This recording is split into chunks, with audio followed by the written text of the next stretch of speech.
What's going on? What's going on? Welcome to a new episode of Uncut Ishhh Talk. It's Friday. You know, we live. It's episode 86, Aftermath.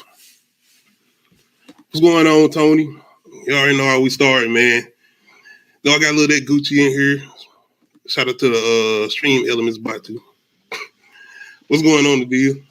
What up? Appreciate you coming through. I gotta come through with that little bit of Black History Month, man. We gotta celebrate a little bit. Definitely got to. Shout out to everybody that's gonna be trying to do Valentine's Day. I'm gonna try to throw both in here and there as far as a couple reviews. My bad, Nadia. I ain't want to try to traumatize her. I had her with a movie. No. Okay, look. I'm cool. No, because what you said is important because you're talking about mental health and especially mental health with Black men. I'm like, you right. You are absolutely right. We should definitely review the movie. Because it's like things we got to talk about, and we always talk about therapy and stuff. And I think about all those moments when that dude got a lot of that anger built up in him, and he be ready to just boom, boom, boom. And then when he started sitting down talking to, but I'm trying to save it for if we do the review. I'll say all of it. It's trauma. You just be trying to traumatize me. I ain't trying to traumatize nobody, but I got what you're saying about the movie. But for me, especially dealing with somebody that's done dealt with like that type of anger, and you done dealt with that trauma, and you didn't know how to channel that anger or channel that emotion. Yeah.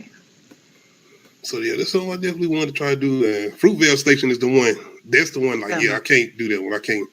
I have avoided that movie since I found out what it was about. I was like, nope. And I was like, I like supporting Black people, Black actors, Black, producers, directors, and all that. And I'm just like, hey. Speaking of, we might need to do a couple Tubi Black movies, Black History Month. Some of y'all out here doing y'all thing, in the backyard or whatnot. Man, I love the memes they be having online, man. Tubi movies be like, man. Yeah. It's like them African action movies. They don't be wild as fuck, too. I think I seen one. It might have been last year, though. Somebody was on a bike or something. He was shooting somebody, and he was just in slow motion, and they had, like, imprints of, like, somebody had drooped, man. It looked crazy. Yeah. It'd be crazy, yeah. But be worse is they damn, like, Tyler Perry movies. They be, like, 3 hours long. They be having church scenes and everything. Yo, I went and got my hair braided. It's like a soap opera, but that shit be like 3 hours long. It be literally like a Tyler Perry film. Like, it be so many twisted turns and this happened. Are you talking about a full-length African film? Yes. Oh, yes. Yeah, I ain't sit down. I don't think for one like that. I was getting my hair braided. They was watching it. I was like, I can't can you turn something else on? I'm. That shit was wild. I was like, oh damn! And now, I done got into it because be like watching the Tyler Perry movie. Well, plays like you said, because them plays be 3 hours because you got to get them songs in there. They got to sing. Oh yeah. Once again, shout out to everybody that's coming through. Appreciate y'all coming through. Got a good show for y'all tonight. Got a couple good verses for y'all tonight. One of the first things I wanted to jump into, and hopefully I'm gonna get Nadia in tune more to this. Well, she been on the comic book movies, man. But we finally got some news though. I watched Black Panther. Wakanda Forever. Wakanda Forever. Yeah, they dropped it. Yeah, Disney Plus, the first day of Black History Month, they put it out there. They was like, all right, here it goes. See, I think that's what's going on with Tubi. Tubi got like a whole bunch of like classic Black films on there. Then they got Lovecraft Country on there. I don't rewatch the whole thing again. Dang. And I might want to do a review on that, definitely, man. It's so much they got going on with that show, but never mind. I didn't want to have no debate because it's like, it's got this Last of Us episode, the episode 3. It's got this whole scenario going on with this gay couple and it's 2 dudes. I just started watching it. Man, my husband was like, don't you want to play the video game? I say, hell no, I never played Tomb Raider. I used to watch other people play. It definitely got me want to play the game. Hell no. I ain't even got a PlayStation. I might have to get one now. Look, I'm like in the first 3 hours, not 3 hours, the first 20 minutes of it, and I'm just like, I'm breathing all hard. I'm like, oh hell no, I can't play no damn video game. The damn show got me breathing hard. My anxiety levels is up. No. Shit, I might have to wait then. Shit, I never played. What's that? Resident Evil? I never played that shit. No, I cannot. I'm being chased or no. Hell no. We talking about live video game adaptations though. I got a view. I definitely do. As far as The Last of Us, but yes, it's definitely a head. I'm gonna get on there with you. Like I said, I just started it, so like. Oh, you good? Maybe this was for a reason why I ain't been it yet. I'm at the part where it's 20 years later now. I just got to the 20 years later part, so I didn't see the whole first part. So. Oh, it get real. She get real, man. Shit was already getting real. I'm like. Yeah, because like I said, I ain't played the video game, so when the shit happened with his daughter, I'm like, wait a minute. I'm thinking we about to get a whole thing going with them trying to be on the road, getting away from everything, trying to survive. No. The whole thing with episode 3, though, I guess the big commotion I thought was about the whole thing with them being gay, because in the video game, I guess it's not. It's indicated that Bill is gay, but they don't really show too much or they don't go into detail. But in this TV show, and as far as episode 3, like they have a whole thing with them, whole story with them dealing with the apocalypse early on, and even coming up into the present time. The thing is, though, like I said, we watch P-Valley, we watch all types of, like, as far as gays and all that stuff. So that ain't even an issue. For me, it was this whole thing we're hearing about, like, this is one of the best episodes ever, the emotion behind it. And I did get it when I watched it. I get it. But for me, it's like we have so many other TV shows and episodes that have hit way heavier handed than that. And for me, that episode ain't even really, it's sad. I guess if you look at it from the point of view of, I don't know, because they was able to live a life. And I don't want to give too much away to you because you ain't seen it yet. But I'm just saying, I'm going to let you watch it first. All right. We going to talk about it. We going to get on it. What's going on, Perk? See, I ain't played the game, Perk, so I'm good with it. It's kind of feeling like what I did when I went into The Walking Dead, being that was from comics, and I had never read the comics, so getting a fresh point of view. Come on, man. Dang. Perk, which episode was affiliate best? You talking about episode 3? He talking about episode 3. Yeah, that's what he said. Bones. Shout out to Bones coming through. Damn, Bones, you going in. Thank you. I feel like it sucked too, but whatever. Are we talking? Oh, I forgot. Yeah, Bad Boys 3. You know I do that. I'm glad you mentioned that because we might have to do a review on this since I ain't never did a review on Bad Boys for life. Okay. I would do it because I only watched it once, so like okay. I'll watch it again. Just speaking of James Gunn, man, he done made his announcement as far as chapter 1, as far as the movies we're about to be getting in the DCU. We got a couple TV shows, full-length movies, and we also got the movies that already was coming before James Gunn had even come into the picture as far as being the big guy behind the DC projects. Shazam, Flash. What you say? Swamp Thing. So they are still trying to wait. So are they still trying to do that whole monster universe thing? Is that where Swamp Thing is coming in? Because remember they tried with the Mummy and I don't even think Swamp Thing was a part of it. Okay, I don't know. I'm just. I know what you're talking about, though. Yeah. It was Universal doing their whole dark universe. Yeah. That's why I was like, it's not the same. I did not. Tony, I loved it. Bad Boys 3 was on point. You loved it. Yeah, man, I'm ready. Jimmy Gunn. James Gunn's own one, but when you mention Swamp Thing, you know how we is as far as our horror, little horror, whatever. And I never did watch. Shout out to Purple Tony. Shout out to Bones too, man. Don't be out here, man. Why you going in on everything? We're gonna talk about it. But, I know James Wan did something with Swamp Thing. I think he produced it or something, and I think that's when they was doing like the DC streaming service or whatever. But I know as far as what James Gunn said, this is gonna be something entirely different. This is gonna be a full-length horror movie, and if I'm thinking how James Gunn is thinking, it's more than likely this is going to be one of our rated R films, which I'm good with this. Let's go. A rated R Swamp Thing film, yeah. And he already had the Peacemaker show that was pretty much rated R or TVMA. So, what is that bottom row? Teen Titan Go? This is gonna be the Elseworld movies. This is outside of the connected universe or whatever, and they're gonna be labeled as Elseworld, so everybody will know the difference. Like, oh, okay, those not connected to the main thing. You know, like Joker, Matt Reeves the Batman. And I think we also are still getting a Black Superman movie that's going to be in the Elseworld. Okay. And this is not Clark Kent, as far as I know. This is going to be yes. I know. And everybody like, why they gotta turn? And then I'm like, that's not what it is. That's not what it is. Yeah, I think that's what it is, Perk. Yeah, probably. Because you know what? Because that is what I got in my head. When I'm picturing Swamp Thing, I'm picturing the damn creature. You right. What's going on, Lou Boy? Yeah, Lou Boy, the Booster Gold and Authority. Them some of the ones that I don't know nothing about, and they're definitely some of the ones that I'm interested in, especially the Authority. I definitely don't know nothing about Booster Gold.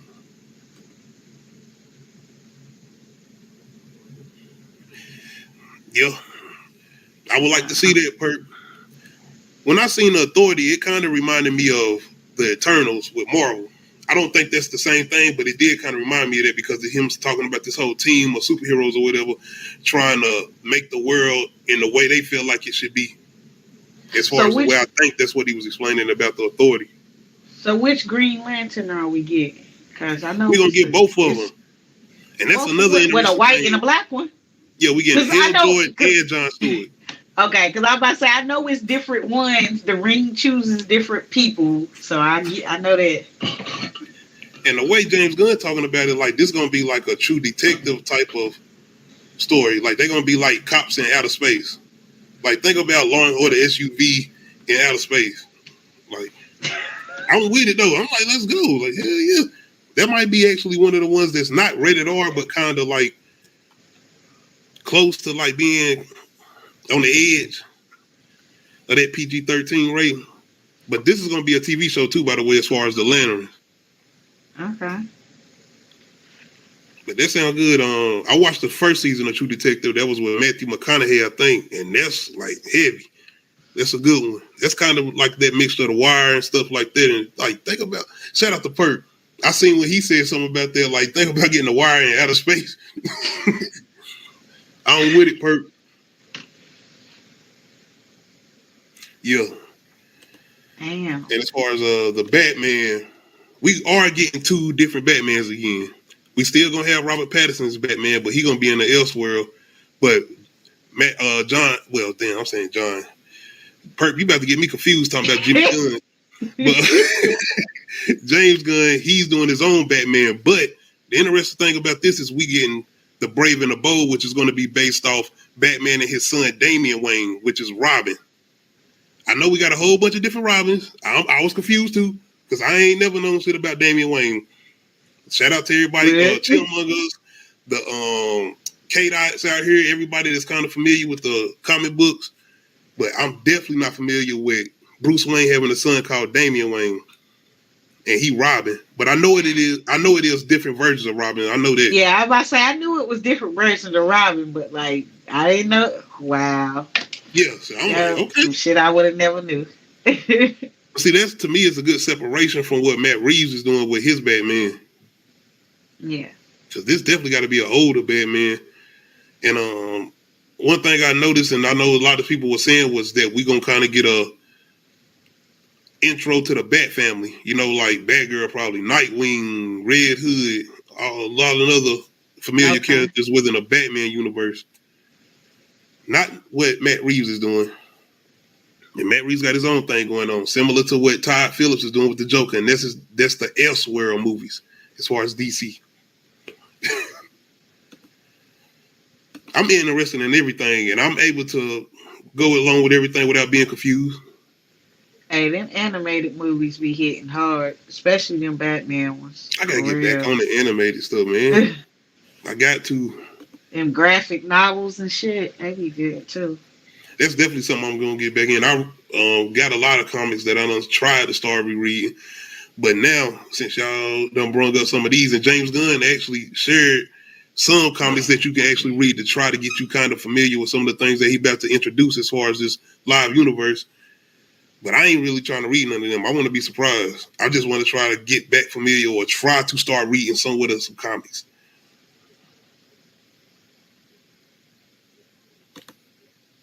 Is the 48 Laws of Power a good book to read?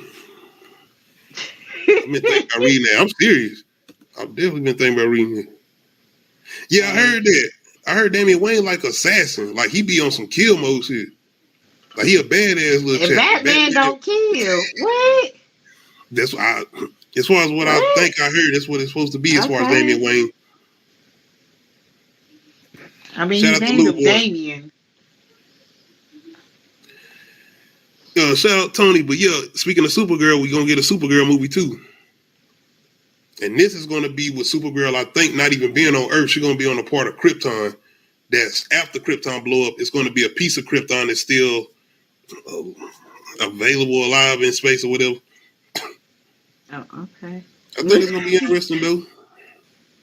I don't know. I just never cared for Supergirl. I don't know. I don't like Superman because I'm just like, come on now. It's I got gripes with that, but that's a whole nother topic. And of course, we're getting a new Superman movie, and this is supposed to start off James Gunn universe as far as Superman Legacy. No, this is not going to be an origin story as far as he said. This is supposed to be just going into Superman, going into like I think Metropolis, trying to balance out being who he is and trying to balance out the portrayal of being a human, because he ain't a human, but trying to be undercover as a human, you know, as Clark Kent. Like, I'm not Superman, but if I put on my glasses, I'm Clark Kent. Y'all can't tell the difference. Hey man, I thought that shit was stupid. I thought that shit was stupid till I saw Zoe Deschanel without her bangs. I was like, you know what? Superman theory works. But she did not look like the same person. I was like, oh, well, damn. Mm-hmm. Hey, little boy, I heard they said that Batgirl movie was horrible. And I even heard the new people coming on as far as like James Gunn them and the other producer that's behind here, Peter, I can't forget his last name, but he's a part of what they doing as far as DC. And they said it's bad, man. They said it wasn't releasable. Damn. They was like, yeah. For the fact that they would rather waste their money and not release it, I mean, that says a lot. I mean, hey, I'm good with what they got going on. Never know. We might still get something with Batgirl. Like I said, you see what they're doing with the Batman movie with bringing in him and his son. So they already seem like they're trying to introduce the whole family. So more than likely, she might be a part of this, or she might come in the sequel or something. As long as they don't got them running out of the shadows like they did in Batman Forever with Val Kilmer and them. Like, we good. We good on that. Oh, gosh. I mean, we've been away from that for a long time, though. Shout out to Christopher Nolan. Yes. Thank you. Because my goodness, I was done with comic book movies at that point. I was like, what the fuck is this? The Flash movie, Ezra Miller, that's supposed to be the one that's supposed to kind of reset stuff somewhat. And James Gunn is supposed to be like it's a soft reboot because some of the familiar actors might be still playing some of the same roles. So everything might not be changing, but some things are going to be changing. We know that nigga not coming back. Hey,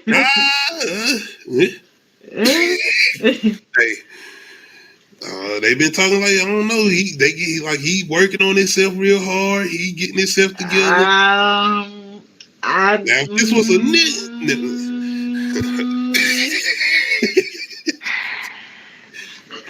I don't know. I mean, because people can't change. I mean, there's plenty of actors. There's plenty of actors out there that was on some bullshit early on in their career. Get that second chance. And they, yeah. Good. You ain't getting no second chance. You out of here.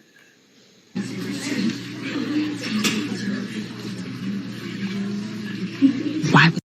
Exactly. Another clip on here, but I forgot to edit it, so I didn't. I got my clip off Don't Be a Menace. Niggas. But anyway, Young Justice. See, I ain't seen that series, little boy. I'm about to get on it. What? No, I just don't like the whole the concept of Superman. It's just like all that power.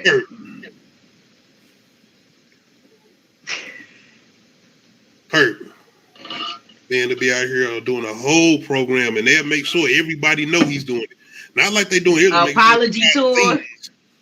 Here be apology tour. He apologized on CNN, Fox. Who else did? And that's more than likely him doing that just to keep being able to be an actor, not to get the job back. Because more than likely that's gonna be gone. My bad, y'all. You know, Black History Month. But anyway, I heard as far as James Gunn saying the movie is supposed to be really, really good. As far as the Flash movie, supposed to be really, really good. And you can't forget about the people who worked on the movie, the director, the other actors outside of Ezra Miller. Look, yeah, they like, don't let one monkey stop the show now. Damn it, we putting this shit out. See, it is good. Say that, see. Oh, I said monkey. Yeah. Y'all see? Hey, Tony. But yeah, man, it's gonna be interesting to see what they do with this. I do want to see Michael Keaton come back. Been a long time, knowing that he's gonna be in the movie. See what they're doing with Ben Affleck, being that he's gonna be his last role as the Batman. Outside of that, Blue Beetle, which is something I'm not familiar with, but I know this superhero that's going to be played by a Latino character, if I'm not mistaken. And this is a Latino superhero. So that's another interesting one, and I'm glad they is keeping it in the forefront, and that could possibly be a part of the main universe, maybe. And, of course, Aquaman, they still doing in Shazam. But outside of that, man, I'm interested in Swamp Thing. Like I said, I'm horror. Yes. That's probably the first thing I'm interested in, especially when he was talking about like that horror aspect, real horror, dark. Like, yeah, I need that. Of course, Superman. I want to see what they're gonna do with Superman, but I'm not excited about Superman more than I am about Batman. I've always been more of a Batman fan, so that's definitely one I'm still more excited about. Of course, Robert Pattinson coming back. I'm still excited about that. The Batman Part 2, that's coming back in 2025. I definitely want to see that. The Black Superman movie, I just got to hear some more information about that just to make sure that's official. But I do hear that's still supposed to be going on, so we got to see. Paradise Lost, that's supposed to be based around the people who are with the women who are with Wonder Woman. As far as the Amazonians, I think. Okay. Yeah. That's supposed to be a show based around them. I want to see Lex. And hey, maybe Lex might be a black dude. Hey, shout out to Dave Bautista. He said he wanted to play Lex. And I guess I wouldn't mind that either. Dave Bautista on his acting thing, man. We got to talk about Knock at the Cabin, too. I ain't watched Cobra Kai, Hurt Minded, so I don't even know who the hell Miguel is. I ain't even gonna front. I heard Cobra Kai is a good show, though. I heard they're working on their last season this season, if I'm not mistaken. But y'all let me know what y'all excited about as far as what we got going on with James Gunn. I'm definitely looking forward to a lot of things. Like I said, one of the first things I'm looking forward to is Swamp Thing. Outside of the things that I'm not familiar with, The Authority. That's the one I'm looking forward to, outside of the stuff that I'm not familiar with. Of course, Batman and Robin. I mean, I'm familiar with Robin, but I'm not familiar with Damian Wayne as far as who they got playing Robin. I forgot to talk about Waller. They're doing Amanda Waller show, still played by Viola Davis. She's still going to be doing Amanda Waller, but I think they're going to be kind of making that somewhat with Peacemaker. I don't know if you've seen that show. You more than like you did. No. But that's the John Cena dude. But that's a good one. I'm telling you, Peacemaker's a good show. But I think they're going to be kind of making that a part of Waller because I didn't see nothing about Peacemaker season 2. And I was interested why he didn't mention that. Okay. But of course, we still getting Joker in the Elseworld. I'm interested to see what they're going to do with that. Lady Gaga coming in playing Harley Quinn. Definitely trying to see what they're doing with that. And everything is supposed to be connected as far as animated shows, video games, and the movies. and whoever's voicing the actors as far as the animated shows or the games, they're gonna be still supposed to be playing that character as far as live action. Okay. So he's trying to keep it all like that. Y'all let me know though, man. What we looking forward to? I need a live action God of War. You we getting it? Amazon. I don't know if I don't want Amazon. We talked about that when we talked. I don't want Amazon to do it, but it's. If you ain't seen The Boys, I think they can handle it. Kratos? You think they can handle Kratos? You don't even play Kratos. I know. I ain't even really watched like, no gameplay with Kratos. Not like I kind of had with Last of Us. I might have to see what they got with this. PlayStation out here on the run as far as the shows and the games, man. Shit, Xbox, like, damn. Halo was trash, I think, and I don't even play Halo. Bad Boys. We kind of talked about this last year. You know, they had kind of talked about Martin and Will was still going to do this, and they said Sony was still behind them doing this, but nothing was official. But now we pretty much done had Will go to Martin's house. They done got on live together. They pretty much make the announcement that it's official. We are getting a Bad Boys 4. It was funny the way they were saying it because Will was like, Bad Boys for life. And Martin was like, wait, we already did that. And it was like, oh, we should have waited a minute. We should have not did that as far as the title of Bad Boys 3. We should have called it something else. Exactly. Yeah. I mean, they didn't know though. Different premise. One thing I do want to know is, are we going to get Will Smith evil son? Is he coming back? Because you know he got arrested at the end. So, you know, spoilers. I mean, if you ain't seen it by now, spoilers, you should have been seen it. Another thing is, what's up? You ready to see Will Smith's son? I know you didn't like it. No, it's the whole, that's the whole thing, the whole evil son and... It was just a goofy premise, if you ask me. Man, it was some convincing villains though. Like it's been a minute, I think, in the Bad Boys movie since we had like outside of they were still drug lords. I mean, we were still exactly. Yeah, you're right, man. Even with different directors, it's like damn, you can find no different villains. You know what? I think that's what it was for me. It was no Michael Bay explosions and slow motion runs. I need that. Man, we had slow motion shootouts.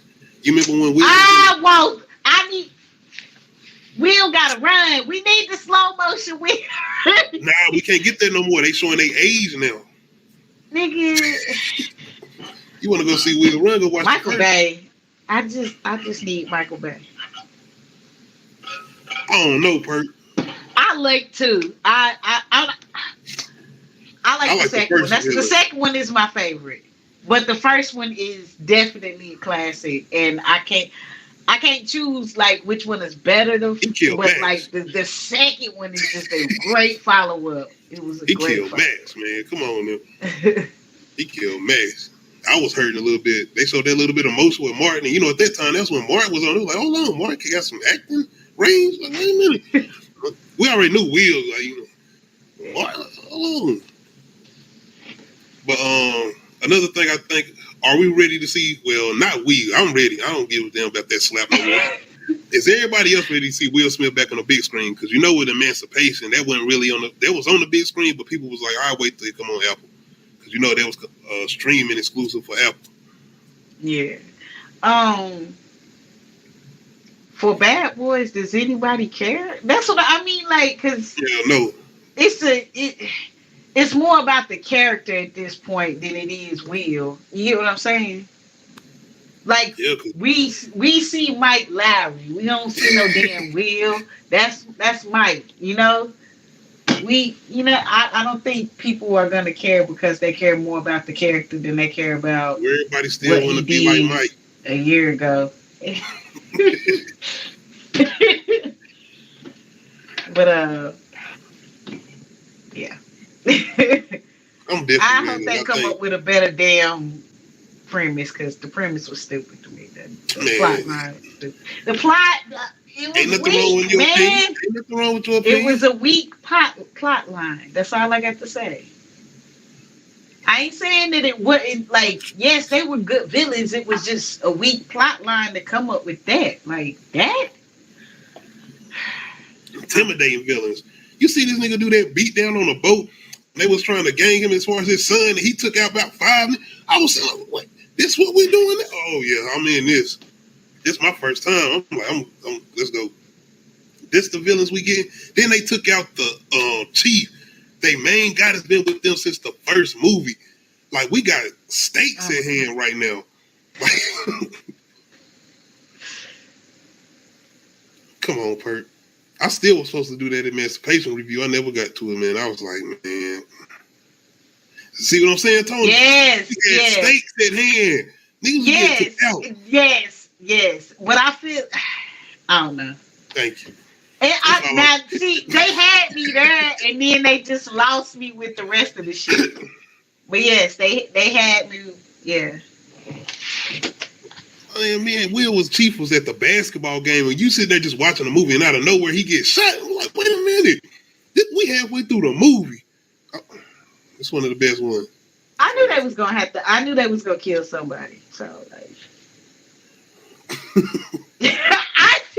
I'm sorry. It just was not that great for me. Just no. Shout out to Pert. Tony. It had good moments, but overall, I was just like, bruh, this ain't it.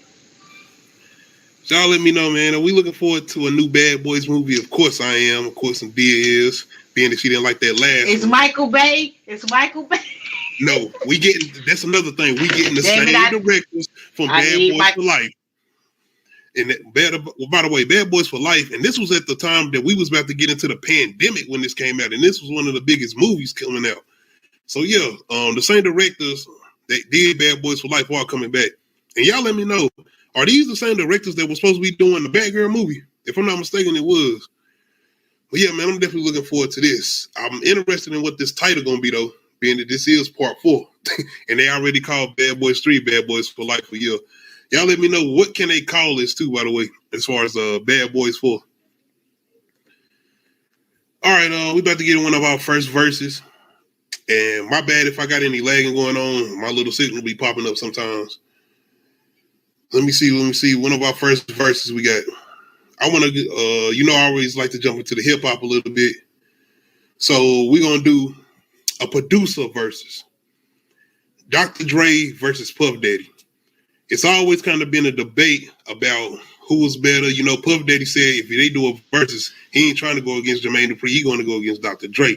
Kind of disrespectful because, you know, Jermaine Dupri done had a resume for a long time, almost as long as Puff. And to be technical about it, with Dr. Dre and Jermaine Dupri, they kind of hands-on with producing. I mean, not saying Puffy ain't in their hands-on, but just saying Puffy kind of don't be like technically being there on the keys and the drums and behind the damn laptop making a beat. I'm just saying. He just get on the track and be like, bad boy. We ain't gonna do Puffy like that. He be on there sometime. Now he done his thing. Jermaine Dupri be on there though too. Y'all know what it is. So just, you know. But when I did his verses, it definitely made me give a lot more respect to Puffy though, because Life After Death alone, that album by itself could have been like, in the verses alone, go 15, 16 songs. I keep forgetting that's a double album too. So, hey, I'm just saying, Life After Death is a serious piece of work as far as hip hop. Laid back. Yeah, my bad. I wasn't even supposed to do that yet. I thought that was an image. But anyway, first verses, Dr. Dre versus Puff Daddy. Best hip hop producer versus. Laid back. With my mind on my money and my money on my mind. Rolling down the street. Off the hood you grew up with, niggas you grew up with. Don't even respect your ass. That's why it's time for the doctor to shimmy in the city of sex. We in that sunshine state where the bomb ass him be. The state where you never find a dance floor empty and pimp speed. What up, blood? What up, gangsta? What up, blood? What up, blood? What up, blood? What up, gangsta? Control when they wanna stick the knife through your windpipe slow. So thank fame for warning me, cause now I'm warning you. I got the Mac, nigga. Tell me what you gonna do.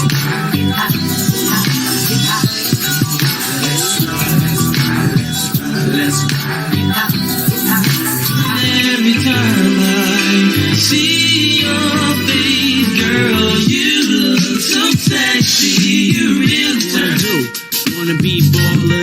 shot callers, brawlers, who be dipping in the bins with the spoilers. On the low from the Jake and the... Once again, I'm not trying to be disrespectful to Dr. Dre. I know the man done completed a lot of work. When I went into their catalog, I'm looking like these were some of the big songs that he had, and I know he was hands-on with producing. I know he had some R&B ones too, Mary J. Blige or whatever.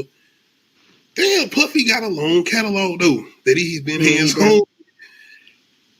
Gotta give some respect to Puffy, man. With that being said, niggas already know one of my favorite albums, one of my favorite artists is 50 Cent. Dr. Dre was one of the main producers, if not entirely produced that whole album.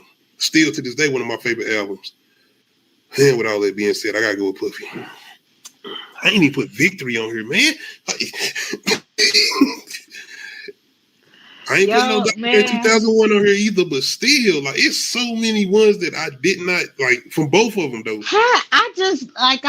I'm sitting here thinking, like, how has he had a moment for so long? You know what I mean? Like, Puff that, whatever, what the fuck, D, whatever the fuck you want to call him, because I'm about to call him Puff Daddy. Well, when we doing this versus, you may as well, because at this time it's kind of the Puff Daddy era. Yeah, that was the Puff Daddy era, you know, and like then he had the Diddy era. Like, Tony, watch the review, brother. Go watch that review.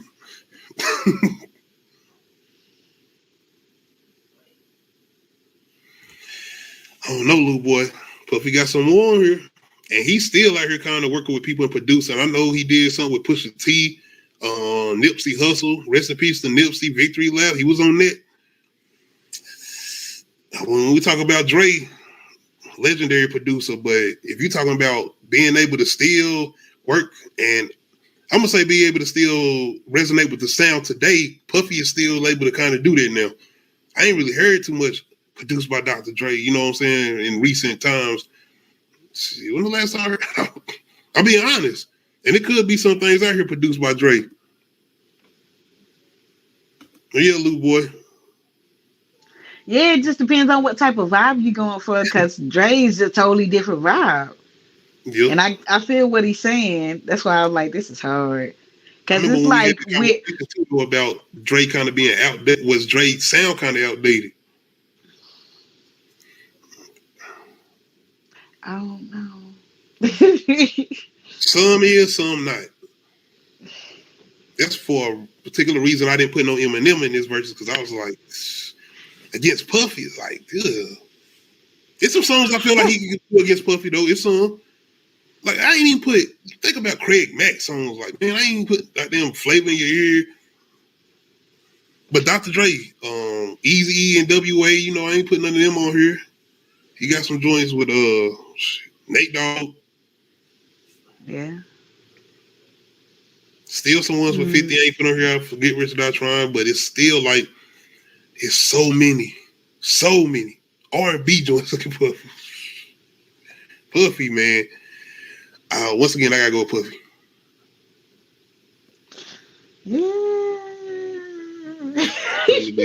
Man, it's because like all them songs you played just hit different it hit me different in a different way, because like I remember like what was going on at that time, and like just the 90s period. Oh my gosh. I'm not about to sit up here and act like Dr. Dre didn't do what he did for Tupac. Like, I could have played a bunch of Tupac songs produced by Dre. The 90s. Like, it just, I don't know, man. It's so hard. I'm going with Diddy, though. Diddy. But, yeah. Hey. I'm way, even at this time. If I had to choose somebody, if I had to. But, like, I don't want to choose, because I don't either. But that's why we do this. We're going to Puffy. Best producer versus. All right, let me see another thing I want to get into. This is for Nadia. I know she don't mess with power, but I know this nigga playing a villain. Ain't no way he coming on power without him playing a villain. And they must have watched For Color Girls, because they said, oh, you got to have a reoccurring role. We want you to just be on here now. Because they said, we want to know this for season 4. And we got Michael Ealy coming in. I'm like, damn, what this nigga just on Fresh Prince? He all over the damn place playing these villainous light-skinned niggas. Look, I feel like after that role, he just accepted it now because it's like, fuck it. Yeah, I threw them kids out the window. Like, fuck them kids. That was the true definition of fuck them kids. Like, bruh, sir! He is forever evil. Tyler Perry, where was you at when you wrote that scene? You was like, whoa, this gonna hit. This gonna hit. You see what they did in Color Purple. You know this gonna hit. But, yes, Power Book 2. You know, we ain't even got season 3 yet. Season 3 about to come out, I think, this month, if I'm not mistaken. But yes, we got a Power Book 2 being renewed for season 4, and we got a new character coming on, a new actor, Michael Ealy. I'm not sure if he's going to be in the early episodes of season 3. I'm not even sure if he's going to be in season 3, but more than likely he is because they wouldn't announce him this early and say we're going to renew season 4 if he would. I just want to know, do y'all think he playing a villain? I think he's playing a villain. Like, we seen Kanan. We done seen some niggas with this nigga right here. Hey, Kanan killed an old lady and took over her apartment. He ain't got shit on this nigga right here. He threw the kids out the window, but he was holding them still. Y'all ain't never seen where fools fall in love. Frank and Lyman had the dog hanging out the window. He was laughing. This was, man. Sinister shit. But now this dude got me excited, though, because I know this nigga can play a villain. Look, you just like, I know he gonna be villain. I don't care. That's it. Like, we was cool with him. Like, hey, that's Ricky, man. He couldn't hear. Nah. Right. Nah. Ricky with the 2 stripes. I don't know what he did. He must have fired. Ricky had the 2 stripes. He must have broke up with him. I don't know. Because he wasn't in part 3, I don't think he was. Wasn't that the one with Nicki Minaj? No, because in part 3 she was with some other dude. Ricky must have had him. He done messed up, got that 3rd strike, escaped prison. Now I'm just messing with Black History Month. He don't say that against my brothers, but he a little light. I don't know. But anyway, stop. Shout out to Michael Ealy, man. That's the fact that he could play a good role. He's a good actor. That's just off that performance, man. Oh yeah. But yeah, shout out to Kimberly Else, man. Like, you got to stop playing these traumatizing roles, girl. Hey. I swear to God, like, how the hell do you gain the strength to play somebody so fucking broken all the goddamn time? Ma'am, I hope you go to therapy after you play these people, because damn. Like 4 movies. Set It Off. Diary of a Mad Black Woman. Woman That Wild Loose. And this and one. Damn For Color Girls. God damn. And more than likely, she done been in some more we ain't seen. Probably. Shout out to Kimberly Else, though, man. She's a good actor. I mean, a good actress, too. Yes. Yeah, I'm definitely trying to. Matter of fact, Kimberly, when you going to play a villain? You need to play a villain. What is that? Have you seen a Monique movie? A Monique movie? It was recommended to me. It's called The Reading. It's a BET Plus movie, but they saying it's kind of good. It seemed like something crazy. Like, you talking about, like, check it out. It's something that just came out. It came out February 2nd, if I'm not mistaken, yesterday. On what? BET Plus, I think. Wait, I'm not. Do I gotta pay for that? I don't think. Dude, oh my God, I'm not paying for BET Plus. Yeah, you ain't gotta do that. You already know. But y'all gotta let me know too in the comments, man. Let me know about this movie I was talking about with Monique, The Reading. A couple people to recommend it to me. They want me to review it. They want us to get in on it's a horror movie or a thriller. I gotta see. Tony, I'm trying to tell you, that light skin that come through with them green eyes, man, it's over. That's why Kimberly Else didn't want to leave. Dealing with trauma coming back from the like, man, just look at his eyes. He just fall for it. Fuck that. No, I would have put. No, hell no. I don't care how good you look. Nope. Hey, filing for that stupid shit. Yeah, the light skin just get 2 years old. Look, just look. Keep looking. Be on here like Pennywise. Y'all let me know, man, how y'all feeling about getting a brand new Power Book 2 before the new season even started? And is Michael Ealy going to be playing a villain? And how villainous is it going to be? I mean, we done had Kane and Stark. We done had a couple more people that I can't even name right now, but Kane and Stark is one of the main ones. And once again, he killed his own son and he killed the old woman that took over a apartment. I'm just saying. What? He even threatened a child, too. I think Kanan was on demon time. That nigga did not give a fuck. Damn. After 50 acting, hey, he kind of reminded me of DMX and Never Die Alone. Y'all ain't never seen Never Die Alone. Shout out to Michael Ealy, he was in that too. Dang. But he was actually playing a hero in a long time. Come back to his Michael. Ricky. But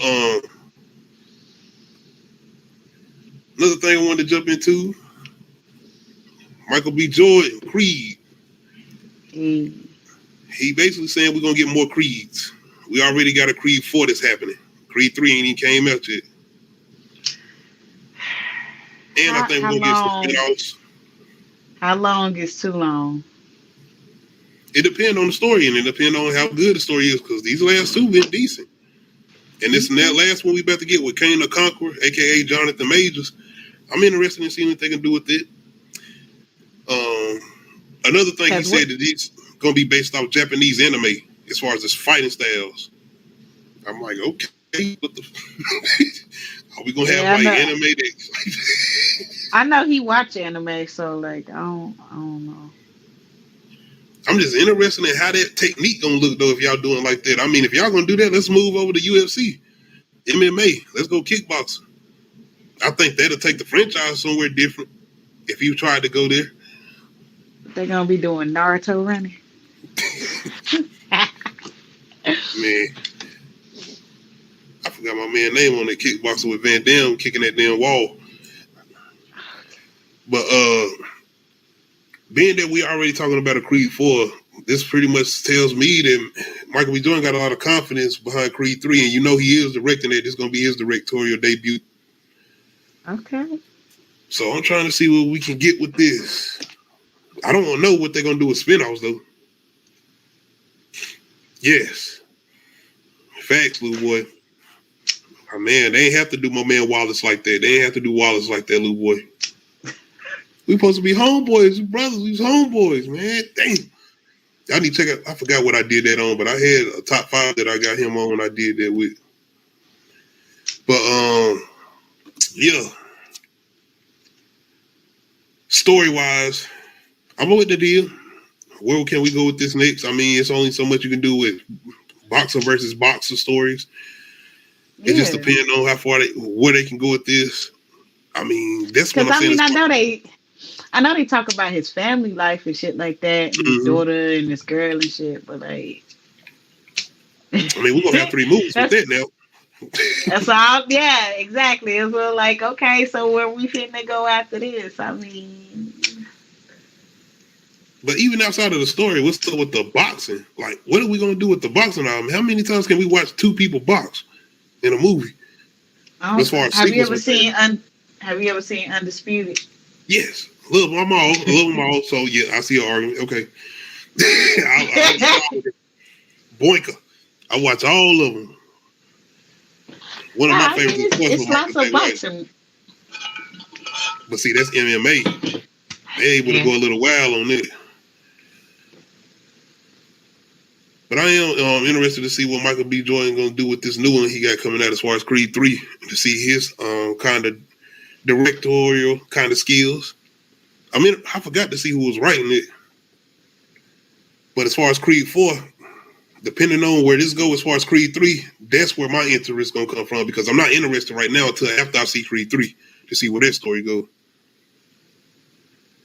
So y'all let me know, are y'all fans of the Creed franchise? I know y'all fans of Rocky, and I think he even said something about Rocky could possibly come back, not fighting, of course, but I'm guessing some people from the Rocky franchise or even Sylvester Stallone himself. I think Sylvester Stallone kind of mad at the franchise right now because he want to own the rights. Oh, okay. I don't know, man. They already did that with Drago's son, so I don't know if they're going to go that same route, little boy. That's what I mean. It's like, where you going with this? Where we going? Because that's why I mean, like, look, like, what number John Wick is they on? 4, and they've been able to change that up though. Okay. Even with that trailer, Equalizer. What number Equalizer are they on? Number 3. I'm Okay. good. They gonna keep going with it. You see what I mean? That's what I mean. Like how that I like an action franchise that can keep it interesting, but it's like, you know, I know this is action drama, but it's like, you know, where you going? Where are we going? See, this is connected to like a franchise that started in the 70s or the early 80s. I know, but it was able to be revamped and kept it interesting. That's Ryan Coogler. You know, bringing it to you know, this century. Gonna talk about Black History Month. We gotta talk about that black director coming in, rejuvenizing this franchise. Why? Giving your boy Sylvester Stallone, I think, an Oscar nomination, if I'm not mistaken. Hell, I think he actually won that Oscar because that was that year the Oscars were so white. It was like they was like let's no, because it was weird because how many black people was in this movie, but they picked the one person that wasn't black to win the award. It was just yeah, they probably like, you see that Will Smith did. Now you understand. Because look, you know, the director and then the main star, and they was like, well, who else was in the movies that we can pick that's not black? Okay, Sylvester, he wins. Like, because I think he won like best supporting actor or something like that. And it's not like he didn't deserve it, but it was just weird that he did. Yeah, because I would never take. I don't like to take people awards from them. I'm just saying, like, it was just weird that it was like, okay, so nobody else from that movie franchise won anything. That was just kind of weird, and it just kept being like that. That whole Oscar ceremony, it was like nobody black can win this year for anything. I don't watch the Oscars, but more than likely, Angela Bassett's gonna end up winning this year. I think. Mother, yes. So y'all let me know how y'all feeling about getting a part 4 of Creed 4, being that we haven't seen Creed 3 yet. And are y'all looking forward to Creed 3 coming out this year? All right, what's up back down here? Versus. Being it is Black History Month, I wanted to do a best portrayal of a black historical figure in a movie versus. That's a lot of words, but I wanted to make sure I put some respect on these people's names. That's best right. portrayal of a black historical figure in a movie versus. We got Malcolm X playing versus Martin Ray. Luther King, do you? I ain't got nothing, man. Even with that movie, I think they had, what was a movie I thought? They had somebody playing Martin Luther King that actually was a good movie. I still didn't do that. I feel like it's never been a good portrayal of Martin Luther King yet. Besides the Boondocks. That's the voice. Stop! But you're right. Hey. Hey, Pinky did I. But I'm not saying all that again. We doing Malcolm X versus Ray. Hopefully y'all heard 2 verses. White. The Honorable Elijah Muhammad teaches us that Jesus did not have blonde hair and blue eyes. The Honorable Elijah Muhammad teaches us that the images of Jesus that are on prison walls and churches throughout the world are not historically correct, because history teaches us that Jesus was born in a region where the people had color. There's proof in the very Bible that you ask us to read in Revelations 1st chapter, verse 14 and 15, that Jesus had hair like wool and feet the color of brass. Just what are you saying? I'm not saying anything. I'm proving to you that Jesus was not, and I might quote one of our Indian brothers, he was not a pale. Who told you that? Well, it's true, ain't it? You and Marlene have been gaming me since I got here. Ray, baby, listen. I've got to listen to you. Look, Ray, I've been meaning to talk to you about that. Then why'd you talk? Look, Ray, let's not do nothing stupid. I might be blind, but I ain't stupid. Q, get my bag from upstairs. What? Get it. Right now? Now, Ray, man, we done been through a whole lot. Ray, now wait a minute. I can explain everything. Now, look. And for anybody who come here and say Ray Charles is not a black historical figure, I don't know if y'all remember the moments he had or him not performing at certain events that had certain white people who wanted him to perform at the Jim Crow thing that he did not perform at. You know, I'm about to come in. I'm about to say, you know, even with y'all saying nobody saying, berries. you gonna compare Ray Charles to Malcolm X? both of them had faults. You know, both of them drugs, all of that intake. So that's where I came in with this. And both of them had an impact, especially when it came to black people.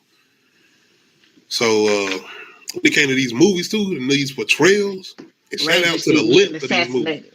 What? One thing I will say about Ray though, Ray was out here still on his demon time as far as being toxic. That's it with Ray. He was still toxic. But Denzel Washington basically versus Jamie Foxx as far as these portrayals, both of them phenomenal, man. I mean, there's so many scenes I could have got, but I just went with these scenes.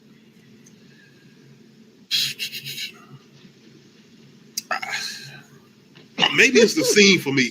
It might be the scene for me because this for me is hard, but it might be the scene for me, and I'm damn. See, I was about to say something else, but I'm gotta go with another scene now. So I'm going with Ray. I was about to say Malcolm, and I think it was what he was saying in that scene, and he was like, because you remember at that time the portrayal, and you ever went to it? If you went to a church, you've seen the pictures of white Jesus or whatever. Mm-hmm. Like, man. And what he was saying in that scene in particular was like, but watching Jamie play Ray, and once again playing a guy that's blind. Like, it ain't even just about him playing the guy that's blind. It's his embodiment of him. And if you ever watch that's exactly what I was about to say. Because I was about to say, I'm just like, Denzel did Denzel as Malcolm X. Go ahead. All right, Lou. But yeah, Denzel it was still Denzel. It wasn't fully Malcolm. I feel like Jamie was Ray Charles. Like, you know what I mean? That's a good one. But I like what Lou Boy said. Denzel, phenomenal actor. But the guy that is playing in Godfather of Harlem, I like what you said too, season 1 and 2. Because that nigga who playing in season 3, I don't know yet, Lou Boy. But nigga that's playing in season 1 and 2, that's the guy. That's Malcolm X.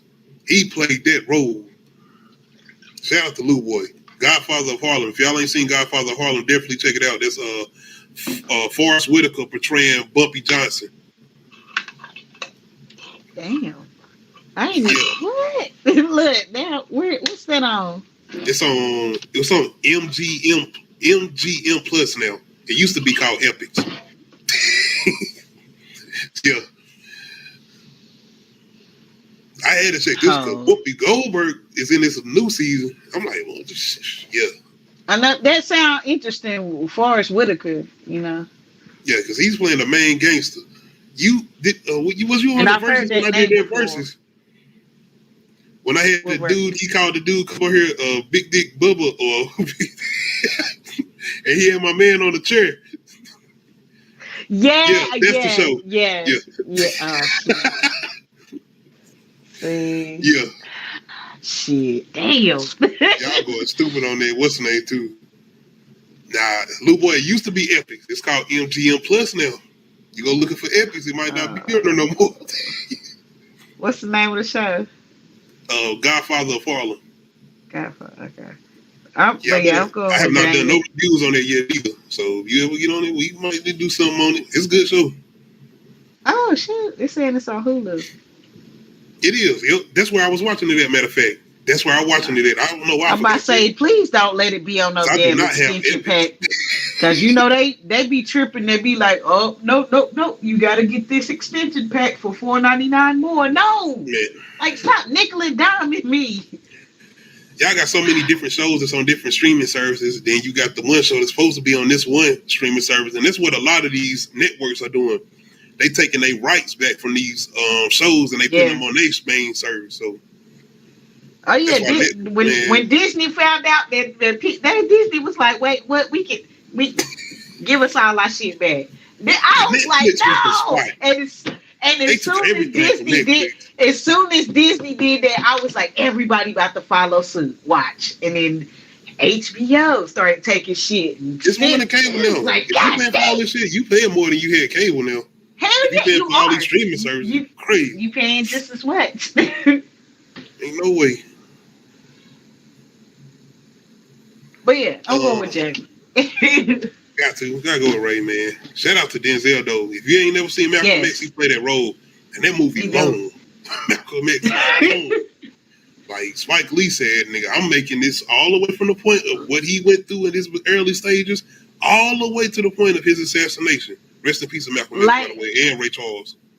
Like I said, man, you can't try to shove somebody's life into 2 hours or an hour and a half. So stop it. That's why it's long, because this is this man's life.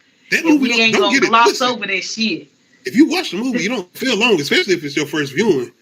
You in there, you watching that movie, especially if you see the things he had to go through as far as a child and the shit his parent. Man, you gotta remember what, man, slave day. You talking about going all the way back to that time? Imagine, right? Well, no, like don't imagine. No. Like I said, we fortunate because like just man, I didn't realize some shit until I like really thought about it, and like my mama was talking about like my aunt was integrated, like she was a part of the integration of the schools, and I was like, not my grandma, not my great aunt, my aunt, my mom's sister, like I'm like, she ain't even that old, like you know, my aunt was a part of integration. That's why I'm about to ask you, like, are you going back to find your family roots or something? No. Have you ever thought about doing it? Like going? Yes and no. Yeah, yes, because I want to know, but no, because I heard all that shit is just really bullshit. Like the most they can tell from your DNA is whether or not you related to somebody else, which I guess that does make sense. But it's like, how much of an archive do you have to actually find out, like how far back you can actually go? Because that's it's I don't know. Humans' obsession with collecting data. I just think that'd just be interesting and crazy just to find out where you came from. Especially going all the way back to the time, well, not even just slavery, but just, well, I can't think, damn, can't think beyond, can you try to think beyond it? But yeah, integration just happened in the 60s. That wasn't that damn long ago. You know what I mean? Like they just integrated the schools, and black and white people were integrated in the 60s. And I'm like, so if you know anybody that was born in the 60s, then they were a part of that shit. They lived through that shit. Them people though. Man, before them. Yeah. That's my bad. I be thinking. Hell, I don't know. See, I'm trying to go way beyond. I don't know. I wish I knew though. And you want to know why I started thinking about that? Because I was watching Lovecraft Country. My bad, y'all. I'm serious though. What states did we get? What you mean? It was this internet joke where they was talking about, since black and white people can't get along, let's just divide up the states and, you know, have a black part and a white part. And I was like, okay, what states we get? And people was mad. They was like, why y'all? I was like, you know what? We would really have to fight over them states though, because white people ain't giving up Texas. And I'm like, what? First of all, no disrespect to Texas,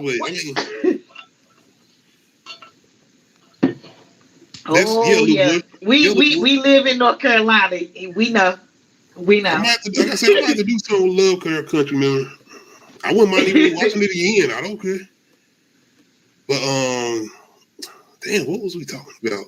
We were talking about Creed, wasn't it? We was doing the verses. We was my bad. Yeah. We both agreed on the verses. It was time to move on. All right, I guess we could jump into a trailer. We got some horror movies coming out, and Stephen King, you know, he hot out here. The Boogeyman. Got a new trailer this week. I did a little reaction to it, and it was a little interesting to me. I've seen a lot of people saying that it looked generic, you know, look interesting. One thing I will say, this kind of reminded me of a movie called Don't Be Afraid of the Dark that I think is directed by Guillermo del Toro. If I'm not saying his name right. Yeah, you close enough. But this trailer did look a little interesting to me. I mean, I remember a Boogeyman movie that came out a while back that had my boy from Seven Heaven in it. That was like the older brother. You know what I'm talking about? Yeah, I couldn't believe that got a sequel, but okay. They got a bunch of them. I was sitting there like, damn, they got like 4 sequels. I was like, huh? Oh, that at that point, that was them straight to video. Okay. Now I Straight to get it. streaming. You know I'm what I about mean? to say, because I'm saying like, how? That's like their crappy sequels and prequels shit type of, yeah. Because the first one wasn't that good. That's why I was shocked that it actually got a second sequel. And this was like the Ghost House Pictures era. You know, I think that was like the Ring, Grudge, and all that type of things that was coming out around that time. Well, they was just basically copying everything from J Hard. One missed call, bullshit. All of it. But I'm going to give y'all a little snippet of this trailer. See if you're interested in it. Particularly Unity. I don't know if you got a chance to check it out. Nah, the Boogeyman. Now, but I heard about it.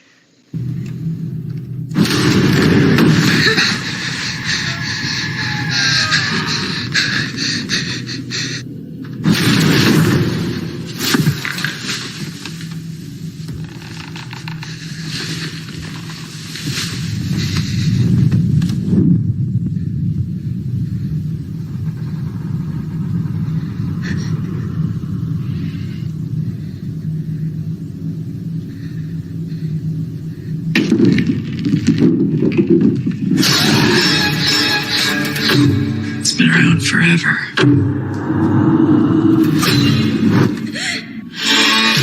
What is this?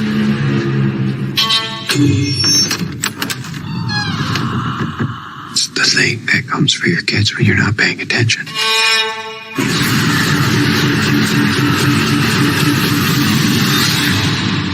You believe me? Don't you?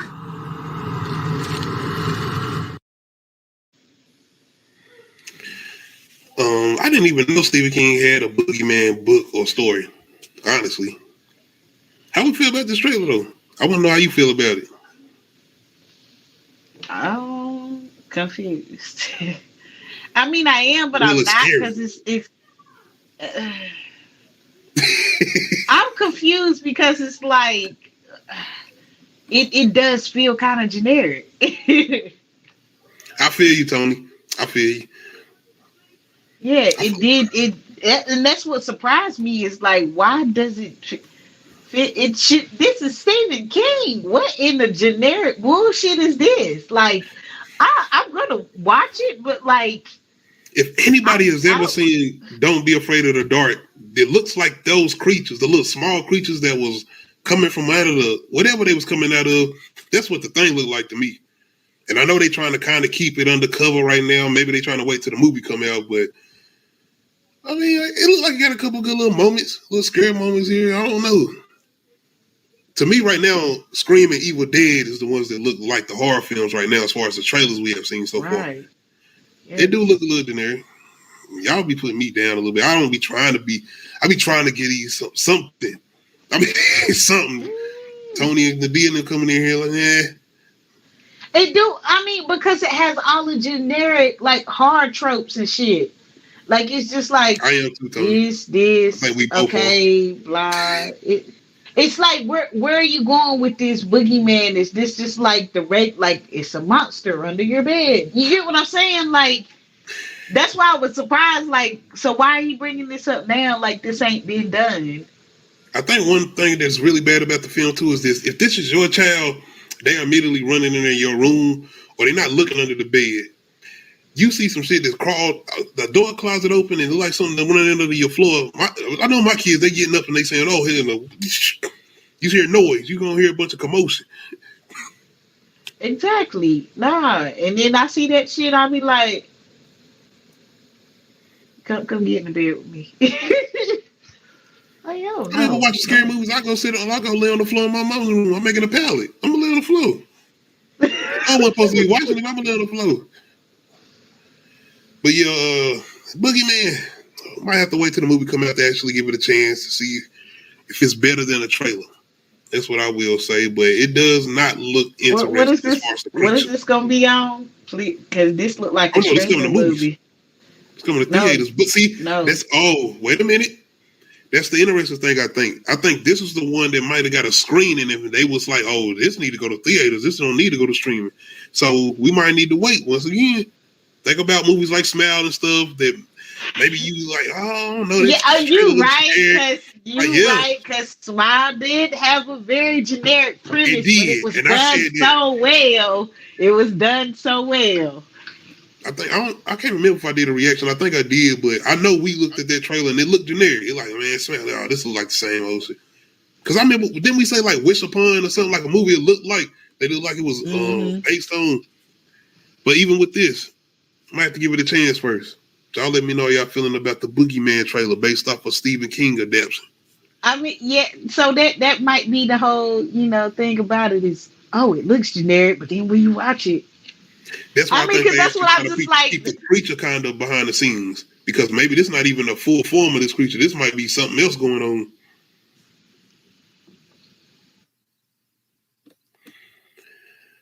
Let me see. Let me know though, Boogeyman.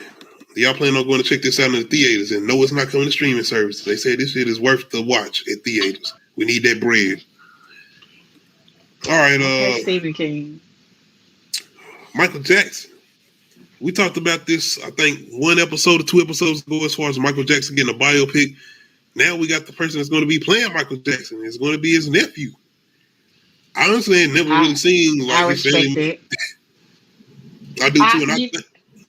When I first saw that, I was like, I would rather it be somebody from his family because one, he does have the Jackson face. Yes. He has Michael's old especially face. his early days. That's it. Yes. See, you saying the old face, I ain't want to say. See, I wanted to. I mean, Jackson, by the way, but I got what you saying because you want to scary movie type shit. I say that in a loving manner, not in the judgmental manner. Yeah, I got okay. I mean, a lot of them got old faces because Hollywood period got old faces. They got they face when they first started, and then they got their Hollywood faces. It depends on what you done to yourself. That's a difference. It depends on what you done to yourself. A lot of people do a lot of subtle shit that you would never realize until you like really start digging. And then there's some people where they just got a whole brand new looking like Ricky off Boys in the Hood. Maya running around out here looking like she got a new single assistant. Maya is a vegan. Maya take care of her body, and so does Morris Chestnut. He I gotta know his skincare routine. He got some good genetics too, because he tried to make himself look bad in the Best Man final chapters at the beginning. Right, I was like, nigga, please. Once again, man, I like to see more brothers and sisters out here looking good. I like to try to make sure. Motivation. But yes, Michael Jackson's nephew, he's supposed to be playing him, and like Nadia said, he does have his looks, especially his earlier looks. Thriller Days and all of that. Yes. I wanna rock with you. Oh my bad.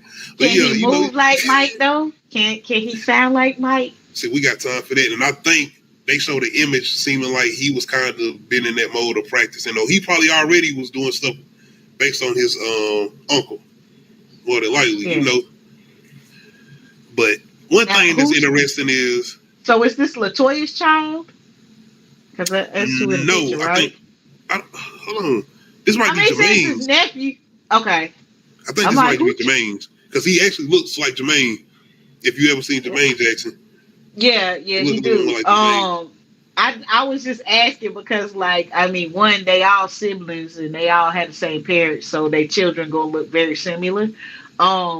Two, I know that one of them got mixed kids, so I'm just like, I mean, they pretty much the Waynes of music.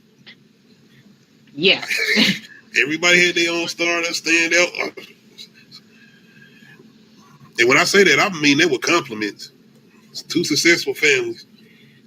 Oh, yeah. Then, give or take, Jackson has different things going on, but still, Speaking of, I seen somebody say something funny, man, but I actually think it ain't funny. I actually want to see this happen. They said Tyler Perry should play Joe Jackson. I'm like, y'all were playing because y'all was saying the whole Medea thing, but I'm like, Tyler Perry can act if you give him the right material and he not writing it himself. I can see him maybe playing Joe Jackson, but Maybe they going for somebody a little bit younger, possibly. We see. And maybe they gonna, I don't know. I'm just glad they got somebody that actually looks like Mike and not just some random person. Like, damn, because that's the thing too. How far back they going? They might not be going back that far. As far as his childhood, or they got to do. If it's a biopic, they got to know. I ain't gonna know. It's way too much history with his childhood for them not to mention it. They can't do that. I don't think they'll do that. I mean, because he's literally been a star since he was a child. Would Terrence Howard make an appearance? Nah, I'm playing, y'all. Y'all ain't never seen the Jackson bio. Hey, Jason Weaver. Hey, nah. Didn't he play him in the movie? Y'all remember my guy, smart guy? He ain't played Michael Jackson. He can sing, he really sing. But, I mean, he can. He played young Simba. He did, and he got that bread too. I think royalties. Yep. His mom said, "Don't get that. Get the royalties." Yeah, don't take that check. Right we get them. Yep. Mama said that's gonna pay out. But I'm looking forward to this. I'm just saying, I like biopics as far as based off certain artists. NWA, I know they working on Snoop Dogg's. I don't think 8 Mile was a biopic, but still kind of loosely based off Eminem's life. That was kind of one of my favorite ones too. Mm-hmm. But this Michael Jackson one I'm looking forward to because of the director, Antoine Fuqua. That's Training Day. So y'all let me know y'all want to see a Michael Jackson biopic. Hey, we gotta do you either gotta do a versus we either gotta do a versus or a countdown of best fictional bands in TV shows. Like Macadocious like and Freestyle. The Temptations is not a fictional band. My bad. Who are you talking about? No, like in TV shows like Macadocious. You talking about like Freestyle Unity? Oh, okay. Yeah. Oh, okay. Yeah, we either need a singing group, a band. Shit, probably. Her and Arnez looked like they was probably in some silly. I know Arnez played a guitar, so he might have had a band. Hold on, because Kim kind of cheating because didn't she have a group with Q and Hakeem and Moesha and the Parkers? I don't know if she had some.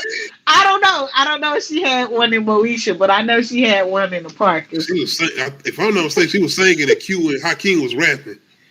Oh God! Somebody was, you remember when they tried to open up for that group and they got beat up? Sorry, but it was the days, man. All right, let's see what I got next. Oh, we already talked about Mike. Well, I guess we gotta do another trailer. Speaking of biopics, we got another biopic coming out, George Foreman. Shout out Forrest Whitaker, my man out here busy. Ali, being that I think that's one of the only boxing biopics that we have got that's kind of like full-length theatrical biopics, not like made for TV. Because I know Mike Tyson had a couple that's made for TV. I think Ali doesn't had a couple that's made for TV, but as far as theatrical movies, I haven't really seen some outside of Ali. Y'all can let me know if I'm forgetting some, but outside of Ali, I haven't really seen any. George Foreman, though. I ain't gonna front. I don't know if I'm really that interested in the George Foreman biopic. I mean, as him as a boxer, I was never really that interested in him. Like I said, outside of Mike Tyson, even Ali, I had to get kind of familiar with him. Because, like I said, we grew up on Mike Tyson. I didn't grow up on Ali, whatever. That's like the 70s, 80s or whatever. But George Foreman, that nigga was strong. If you ever watch some of those old videos of him hitting a heavy bag, man, and these was pound. But I do want to display a little clip as far as this George Foreman trailer and let me know if y'all interested in checking out a George Foreman biopic. I didn't know they was working on this. And he's the one to do the grills, right? Yes. Okay. I was confused. I didn't know because I was thinking about Holyfield probably. That's who I probably was thinking about. I don't know. No. He the one to do the grills. All his sons got the same name. They all George Foreman. Okay. But this is the guy that Ali had knocked out. This is his comeback, right? Well, not comeback, but this is the big fight, the big one. And people will say Ali couldn't win, if I'm not mistaken. He was too small or some shit like that. But let's go ahead and check this out. George Foreman trailer. And the poor man. What's my name now, fool? Foreman is the new heavyweight champion of the world. Where's all that rage coming from? I don't have any rage. And it becomes all you know. Let's thank God for the food, y'all. How about the food, mama? George Foreman ain't no new champ. He is the new chump. We gonna get it on because we don't get along. Foreman goes down! Who said that? Nobody said nothing, George.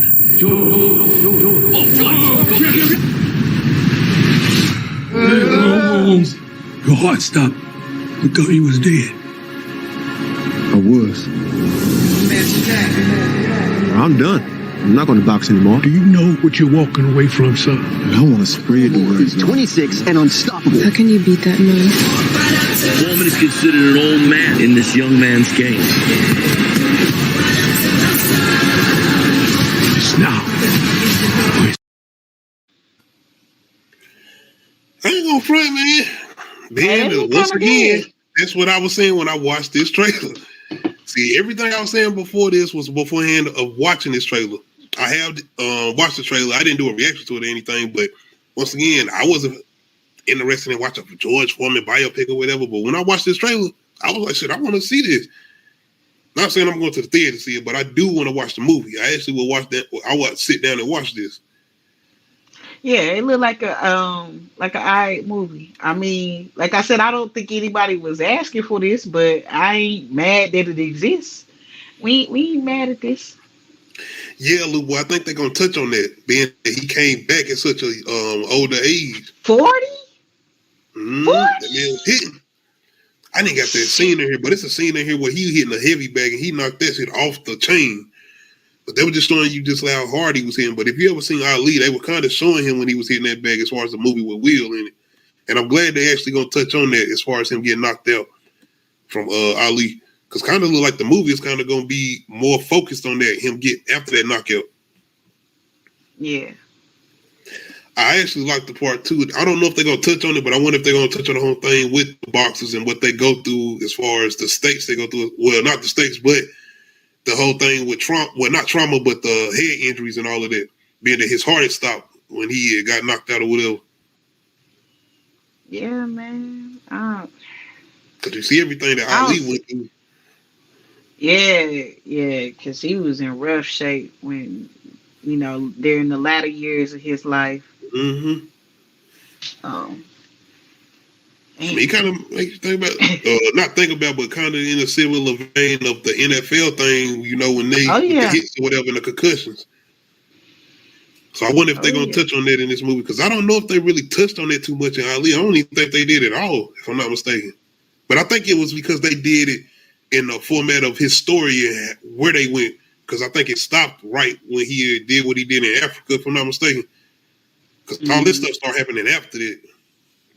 As far as what he had to go through with his body and stuff.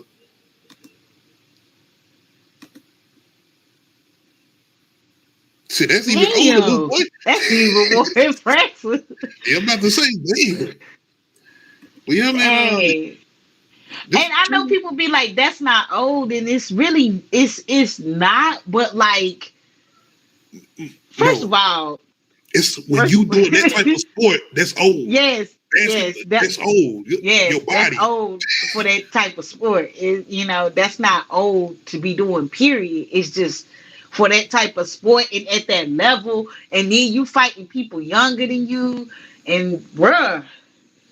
He was a bigger guy. You remember what he putting on his body, the force. You remember what they say about not Shaq, but people that's the size of Shaq. And when they're in basketball and the force they put down when they coming back down after jumping and stuff. Look, yeah, because I cheered and I did competition cheerleading, so we throw girls up in the air. And yes, I've had a full person's body land on me. Yeah, shit hurt. The shit hurt. Y'all ain't having nobody like come to y'all competitions and call y'all out on that. You say no. And I don't care what y'all say too. I'm doing a Breaking On retro review. I might do that after February though. I am doing it. I'm doing it. This the first one. The rest of them tried so hard to capture lightning in the bottle again. And y'all can hate on me all y'all want to. I don't know. I don't know that Christina Milian or was it Salon? I ain't gonna frame. Both of them did one, but Christina Milian wasn't terrible. But I just thought about how weird it was for her to play a Spanish character when she's black and Asian. Yeah. I'm glad I ain't watched that long time. Anyway, I saw this question online. They was like, could current you beat 20-year-old you? And I was like, hell, motherfucking yeah. I don't know. I guess like in a fight, could you fight your 20-year-old self and win? Like at this point in time, like it could present you fight your 20-year-old self and win. And I was like, hell yeah. I was like, I'm stronger than her. I'm smarter than her. The first one is aggressive. It was too loose. What? 20-year-old you? I was so broken at 20. I could have mopped the floor with myself. Like, man. You was a lover, not a fighter. I'm both. It just depends on how you push me. Y'all let me know, man. George Foreman. Y'all plan on going to check that out? Or y'all gonna wait to streaming services? Another interesting topic I wanted to jump into, because we like to talk about rappers on here. You know, it's been a lot of negative things going on with YSL, but it's a positive thing I wanted to jump into, especially from a younger artist that has a lot of influence on a lot of younger artists and a lot of influence on the rap industry, period. Probably one of the biggest artists at this time that's at a younger age. That's NBA YoungBoy. He did a recent interview, and he kind of been talking about the things he's trying to change with his music and kind of the path he's kind of on right now. And I like one of the things he's talking about as far as saying he hope people go along with this, particularly, you know, his fans, because, you know, he got fans that came in with him, you know, when he been doing all the things he been doing and what he was talking about and how he started off, you know, very aggressive rapper. But, I mean, I don't know what age he is, but I know he ain't that old. He definitely still young.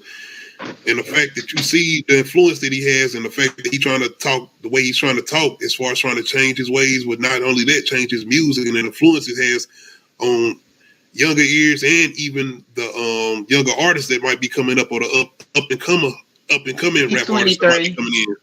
See, like, this nigga's still a kid. He's still a child. Oh man, look at him at the edge of Libra season.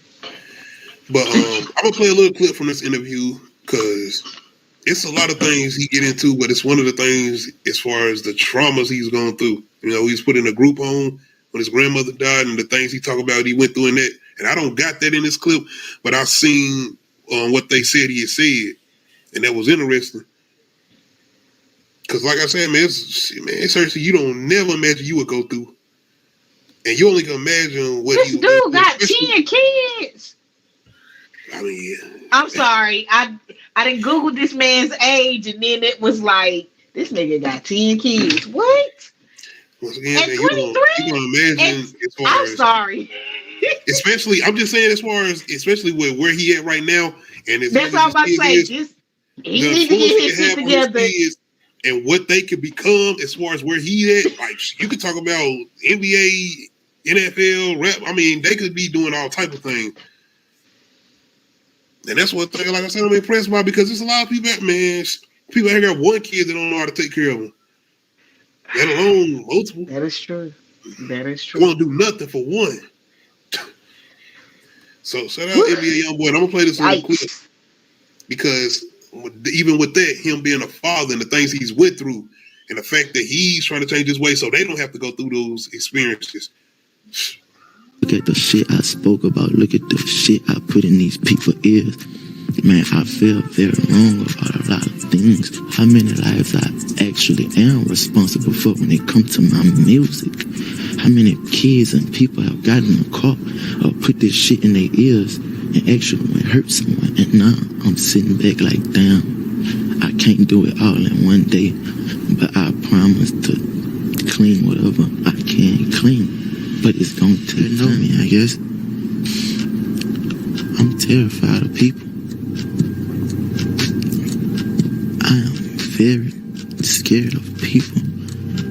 Like on my kids. I am terrified of people. And I am very shy.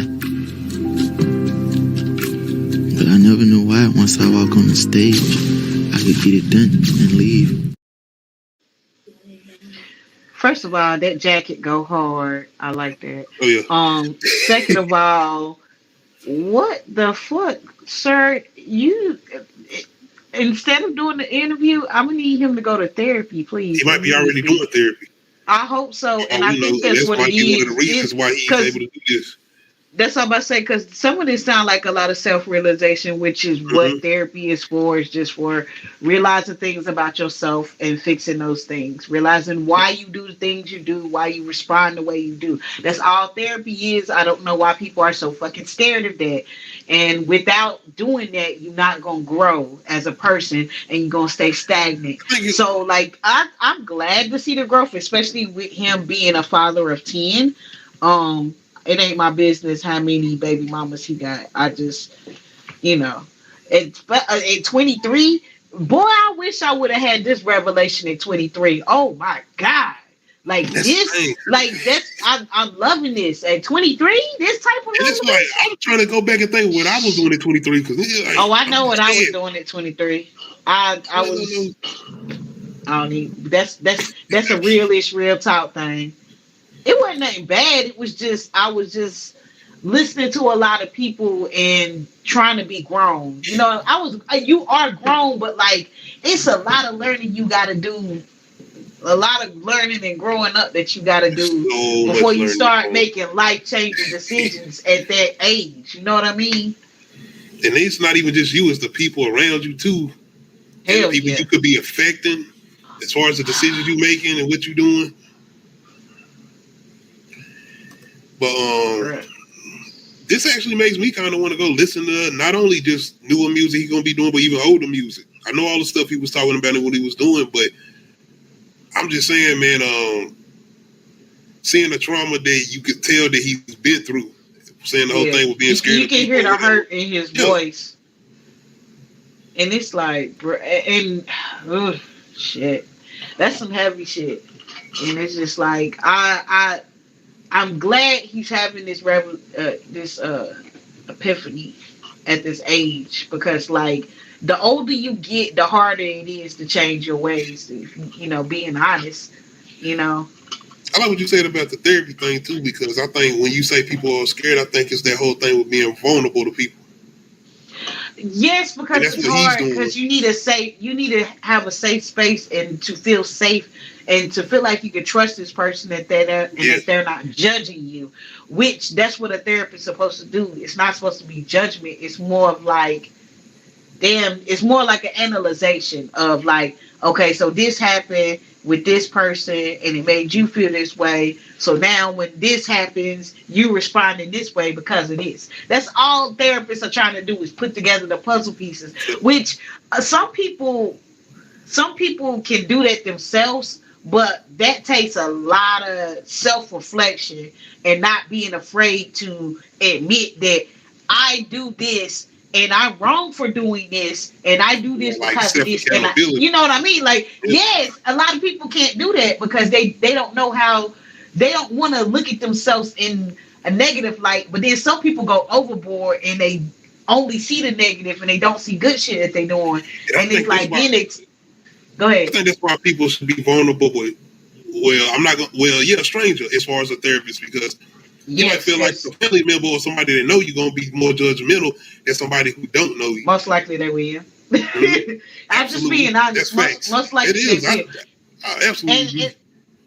And then especially when you talking to them about your relationship with somebody else, they not going to forget that shit that you said, that they said to you. And then they going, they can hold a grudge. And it's like, that wasn't even their business to know, because now they mad about some shit that you don't even care about no more. You know what I mean?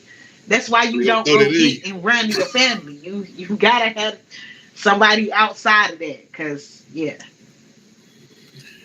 This was definitely an interesting conversation here. This interview not even long, but the fact that the length it's at had the impact that I think it should have on people in general, not even just rappers or people who just been through trauma, I think should just hear it because it's their whole thing with being vulnerable.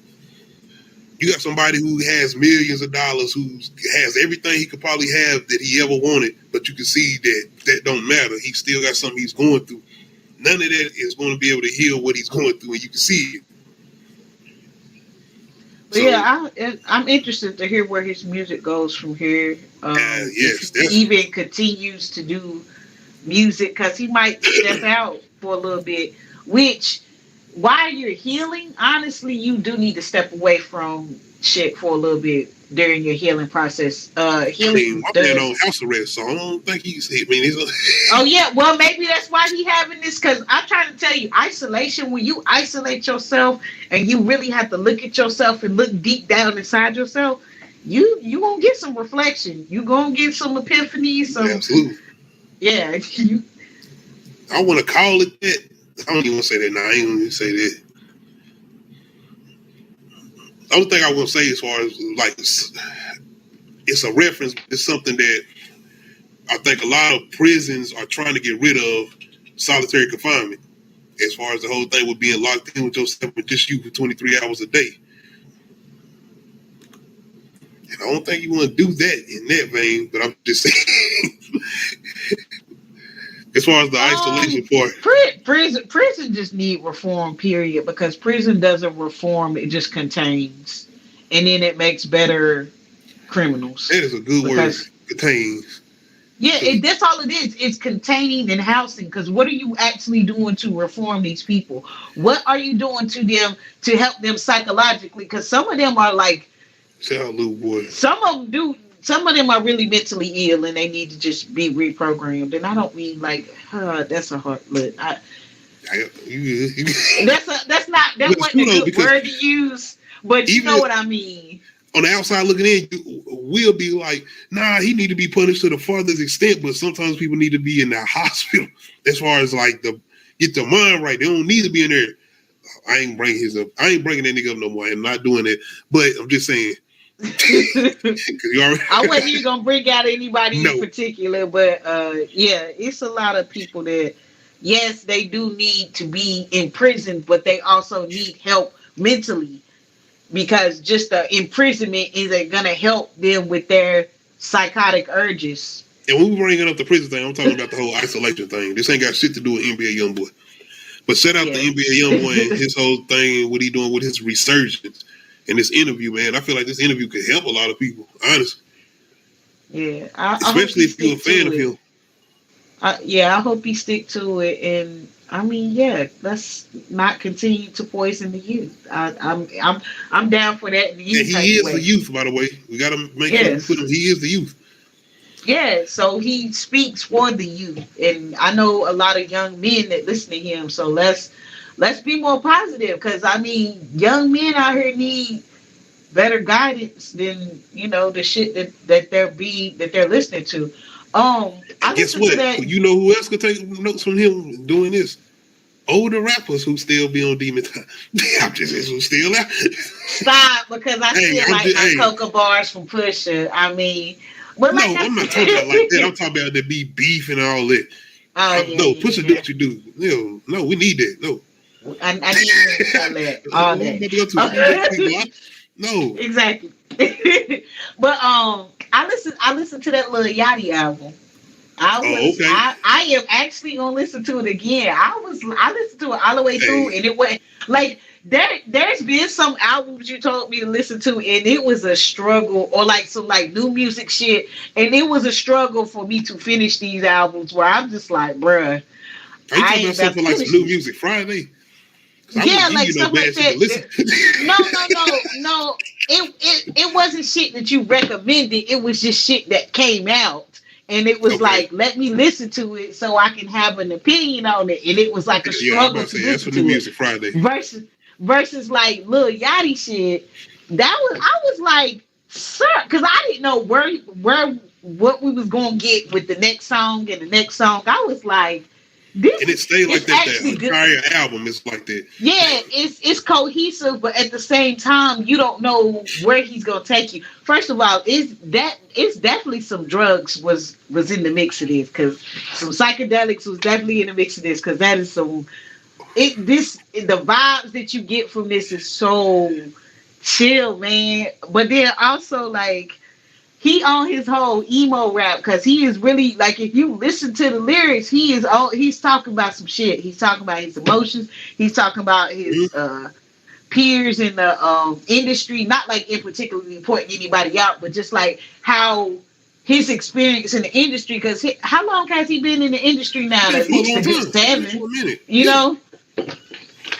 And that's a long time. Yeah, that's a good long time to be having a run, because some people only get a good 2 years. But yeah, so like, you know, just his experience in the industry and all of that, and just hearing him talk about it and speak about it, and his emotions and the things he's went through and the things he's learned and fame and all that stuff. And it's just like, I like hearing this. I like hearing niggas be vulnerable over beats. I love it.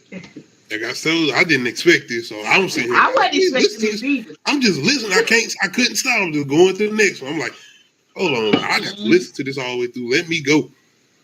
If y'all haven't checked it out, definitely check out Lil Yachty's album, recent album. The cover art is disturbing, but like it's that type of art that's supposed to be disturbing. And I'm just like when you put it up, I was like, ugh. Like creativity. But I get, you know, like it's art. It's supposed to make you feel something, so I get it. All right, let me see. I think that topic wise might have been it. One more thing I want to talk about as far as our topics. Teyana Taylor. This movie hasn't came out yet, but she has a movie that's at Sundance that's been getting a lot of praise called 1001. This is supposed to be set in the 90s in Harlem, New York, and she's supposed to be a mother. It's almost in the vein of Losing Isaiah. It's going to be a little different, but it's kind of in the vein of Losing Isaiah. And we're going to get periods of time where the child is getting older, where it's going to be older. It's going to get different actors going to be coming in playing the child. And I don't know if anybody's ever watched Moonlight, but it's going to go kind of like that, where he was getting like older and older throughout the years or whatever. But I'm interested in this. They ain't give too much away as far as the story, but she's going to be playing a mother, if I'm not mistaken. And they giving praise to her performance. Teyana Taylor is a good actress. She ain't just had a chance yet to really shine like that. Just like with music, she's been phenomenal in both fields. If she get a time to shine or whatever, especially if she gets some good writing, don't be comparing her as far as Coming to America too. But oh hell, 1001. I was thinking about that movie with T.I. and them and the chicken and the man. The Michael. Oh man. I was thinking about Brian. I think that was his name. No, what was his name? Something like, I know what you're talking about though. It was like, how did that line look when you wrote that? It was just hard all the way. Name sound like a siren.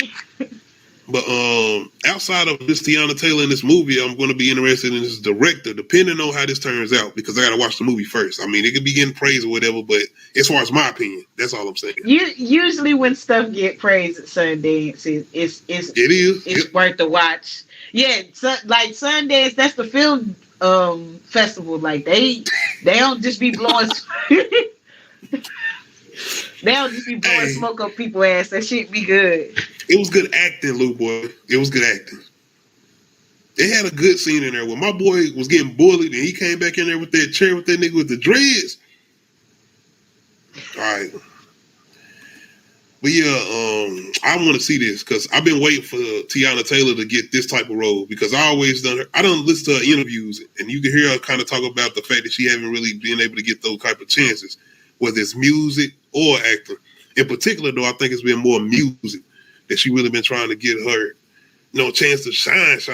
She can sing. Her last album she dropped in 2020 was good, but due to whatever going on with her contract, she was like, I'm not making no more music. So understandable. Shout out to Tiana Taylor, man. This ain't stopped her from growing. She's still been doing her thing, and I definitely want to check this out. And I'm definitely going to be on the lookout for this. 1001. Hopefully, this come out this year. If not, early, later. We'll see. All right, versus we'll do best villain speech in a movie versus. Being in this Black History Month, we got a lot of good villains in some of these, I guess, hood films, y'all could call them. We're doing Baby Boy versus Above the Rim. Best villain speech in a movie versus. The Jody that got my boo pregnant and can't take care of his responsibilities as a motherfucking man. Living at your mama house, running around on the streets like a little ass boy. Nigga, you's a bitch. What? You think I came back here to work for you? Come on, man. We brothers. And now you working for me? We be partners. What, selling that shit? Are you that dumb?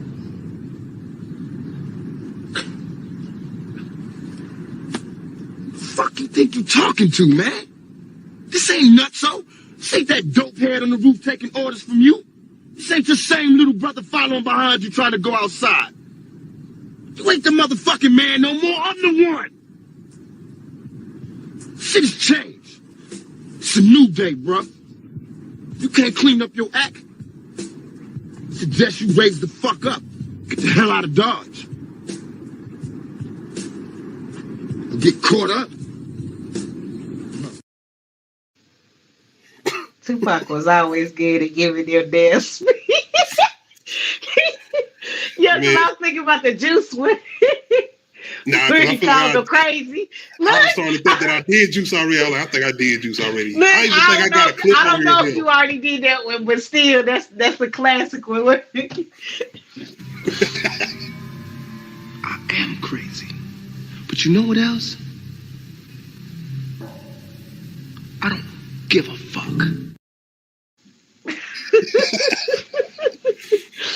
Yo, man, he played that role so well. Like, I was convinced. I was like, this nigga crazy for real. I love the way he kept on just messing with Leon. Leon just be walking down the street. He just pop up. What's up, nigga? Like, what the fuck? Like, why the hell you mess with me, nigga? I'm just trying to go to work. He was his little brother, though, man. He missed his big brother. That's what he was with Tupac. Well, not Tupac, but I forgot the name of the movie. But he missed his little brother. That's all it was. He missed his big brother. I still got to go with shout out to boy. What? That speech, though, boy, it was like Jody even sit there like, damn, this nigga right. But this nigga got to sit there on the phone while this other nigga tell him about his. What's going on, Spoiler King? Shout out Spoiler King. We're in the middle of a villain speech versus Baby Boy versus Above the Rim. But yeah, it's hard, man, because with Snoop, it's just you at home living with your mom. I mean, he told him about his stuff. And then the fact that he knew all his business, though, that was like... he shouldn't have been cussing him out. He should have been cussing the vet out. Like, man, I'm calling you back. Don't call me back. I know you got to call collect. Hey, that was her house and her phone, though. He ain't pay no bills at that damn house. So, I mean, look, we can go back and forth about Baby Boy all day about who was more wrong. But at the end of the day, what the fuck did he? First of all, this nigga didn't have a real job. So what the fuck was he really doing? What the fuck was he really doing for Yvette besides coming to lay the pipe every now and then? He was bringing money in. He started selling clothes. He got the car fixed. He fixed the car. He fixed the shit every time. Every time the car messed up, he got it fixed. But he put the reels on there in the sound system. Nigga, what bills are you paying at her crib, though? You coming over there to eat? You coming over there? Got out of jail, babysit your son. Where the hell was you at? What? Look, now that was some irresponsible ass bullshit for real. And Jody, where is he sitting? Because he ain't getting on the back of the bike. Is you gonna ask this nigga for a ride back to the house?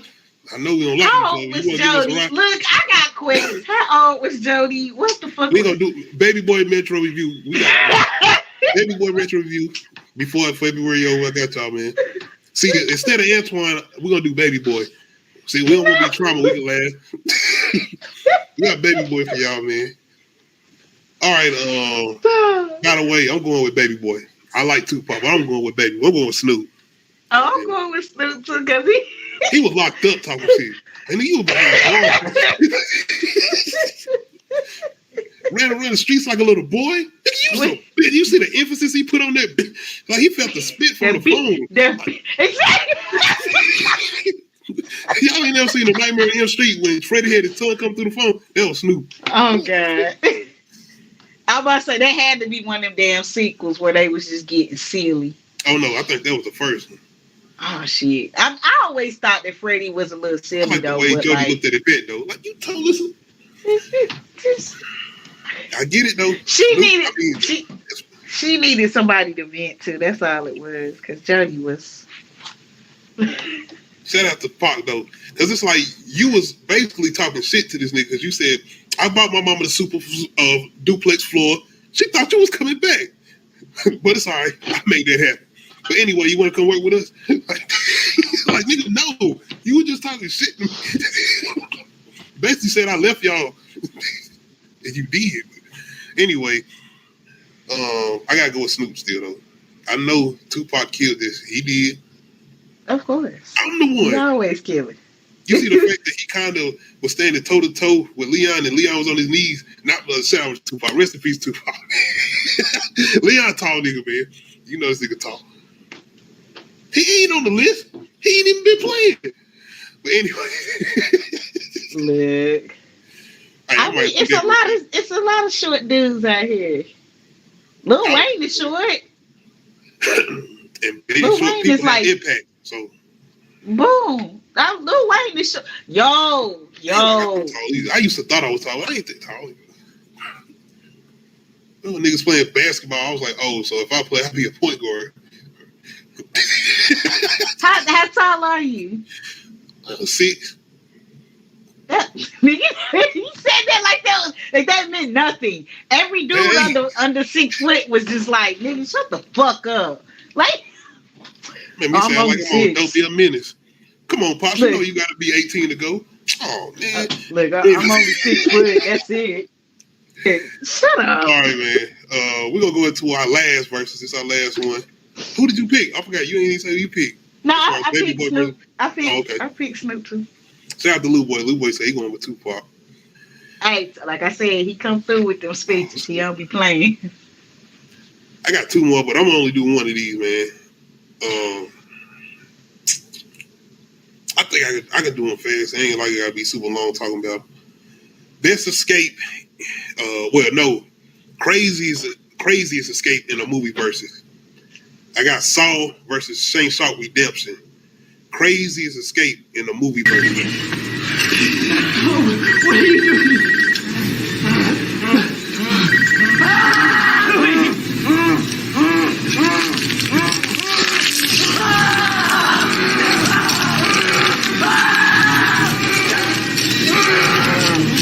Lie to you.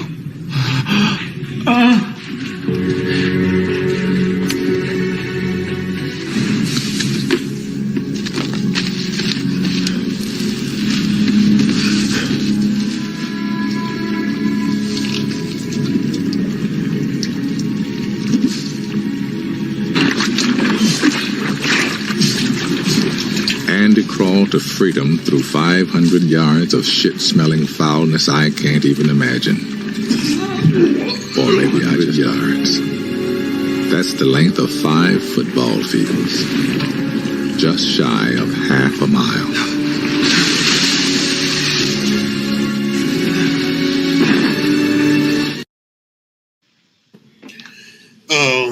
Once again, craziest escape in a movie versus Saul versus Shane Sharp Redemption. We had one dude cutting off his ankle and one dude crawling through manure from a prison.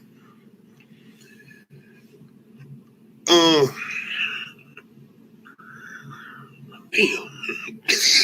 I'm I'm glad I did. Cause I did that hard for a reason. Because I know you saying your ankle though, but this is prison and it's crawling through manure from all prisoners. I'm gonna still go with Shawshank Redemption. Shawshank Redemption. I gotta say so. Yeah. I mean, and he had to be calculated because, like, what? How the hell was he? Oh yeah, he did it for 10 years. This nigga dug through the wall, like, bruh. This was before Law-Abiding Citizen.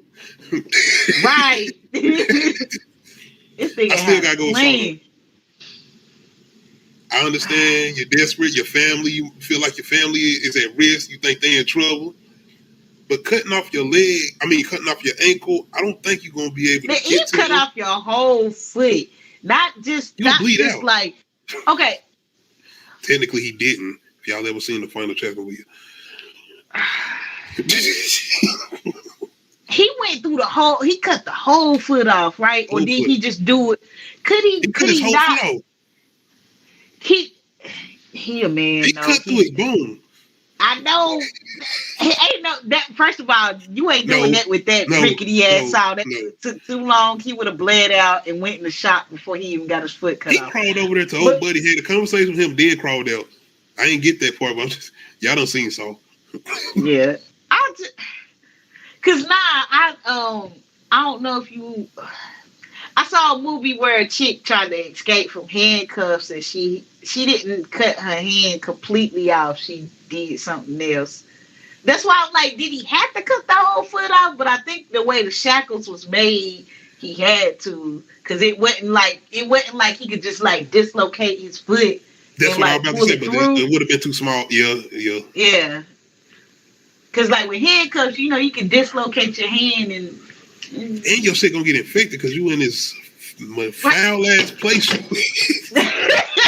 Speaking of infections, if you're crawling through manure, I'm pretty sure something we ain't calling that manure. That's shit. He was crawling straight through shit. My man said 5 football fields. Human shit, just human sewage shit, piss. Like, bro, hey. And you can't keep your mouth closed all the way. You can't. You gotta breathe. You got to. Even through your nose, you can't. Once again, I'm going with Saw. Cutting off your ankle, crawling through shit. It's 2 different things. It is. It is. Give or take, you could survive crawling through shit. I don't think you can survive cutting off your foot and trying to crawl through a dirty place. Yeah. You not where you going? That you don't even know where you at. Right. So yeah, I'm going with Saw. Yeah, Saw. As crazy as escape in the movie. All right, last one before we get out of here. More dramatic scene in the TV show versus The Killing versus The Wire. More dramatic scene in the TV show versus.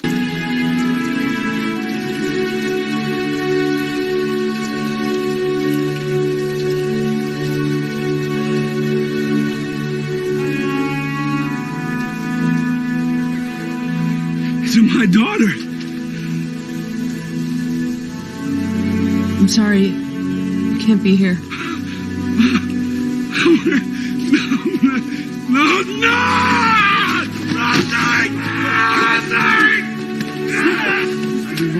Chris locked up behind something he done for you. And you downtown with the police. I ain't say a word. Yeah, that's what you say. But it's how you carry yourself. Always apart. Always acting wild. When you should be doing what you told.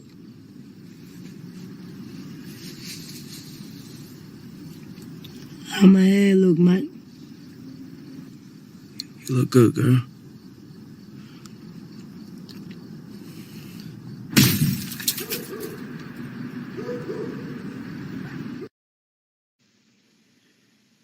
Bro, why the Wire so ruthless? Like, nigga. I need some explanation behind both of these. I need some. Okay, the first one. What the fuck? That first one is called The Killing. That's a season. This is the first season, by the way. That shit is hard. And that's the first episode, by the way.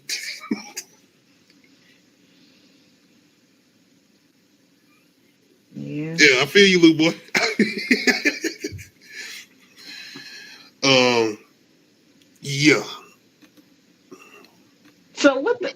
was going on in the first one? I need a little bit of backstory. I'm confused. The daughter was missing. So they've been looking for the daughter, He just thought she maybe had ran away or something like that, but that was his daughter in that trunk. So this turns in basically to a big murder mystery. It's good, I'm telling you. It's a season too. It's a murder mystery. That's all I'm gonna say. It's multiple seasons too, but I think, oh hell. Now that I think about it, those first 2 seasons are based around his daughter. So yeah, you gotta watch that shit. You gotta see. Okay. But, so you gotta damn. Yeah, so you got questions. You like, oh shit, did you have something to do with all of this? It's a lot. I'm not giving nothing away when I say that either. It's just a lot because you're gonna always have those questions when they show certain things within the series and you watch the show. The Wire. If you couldn't hear what Snoop was saying, basically Snoop thought Mike had snitched. And Mike didn't snitch, by the way, but he said, I ain't going out like that. And maybe y'all gonna come after me later, even though y'all don't think I snitched. So I'm gonna take your ass out now. Oh, okay. But Snoop. Yeah, I didn't catch that part. I was just like a real G. How my hair look? Oh. The Wire, boy. You got to watch it, The Wire. I ain't did no reviews for The Wire. That'll be one week, man. That'll be a good one. They had that accent, Curry. Yeah, Baltimore. Chew. Yeah. I gotta go with The Killing. That's what I was going with too. I should have chosen something different for The Wire. I should have. Nah, because I mean that shit was. It was, but yeah. If you think your daughter's in a truck, like, nigga, what can beat that? It is another one with The Wire though that can go against that. I just didn't have a scene that was long enough. I don't feel like it would have been in enough context for people to understand, even with watching the scene. I ain't gonna lie, Lou Boy, I was too at that point because we was riding with Michael at that point. Well, we knew he didn't snitch either, and we knew how he was holding it down. Nah. But you understood Snoop's perspective because don't ask no questions. Do what you told. She was a soldier. Like, Marlo, so go get it done, and that's it. You gotta go. I don't understand it because I ain't in that perspective. I ain't in the street. I ain't never been in that life. I don't understand, but I'm just saying. But yeah, man, that was our last verses. We going with The Killing. By the way, The Killing was an AMC show, and it is on Netflix, if I'm not mistaken. Netflix actually took it over. They started doing the later seasons. So yeah. Definitely check that out. That's a good one. You ain't even got to watch all the seasons because all the seasons are not connected, if I'm not mistaken. Only the first 2 seasons are connected. It's all about a murder mystery, though. All the seasons. All right. So shit. I'm watching Black Mirror, too. I watched a clip today on some shit where... Time out.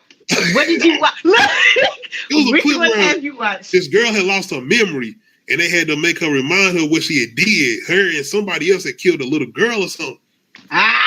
They wipe her memory every day. They do that shit to her every day, and they take her through this ritual. So it's basically like a torture ritual, but for the people that come in, it's like a theme park. It's like fun to them. Okay. But she goes through that shit every day. Got my attention. Yeah. Wait, bruh, it's so much. It's so much that goes on in that show.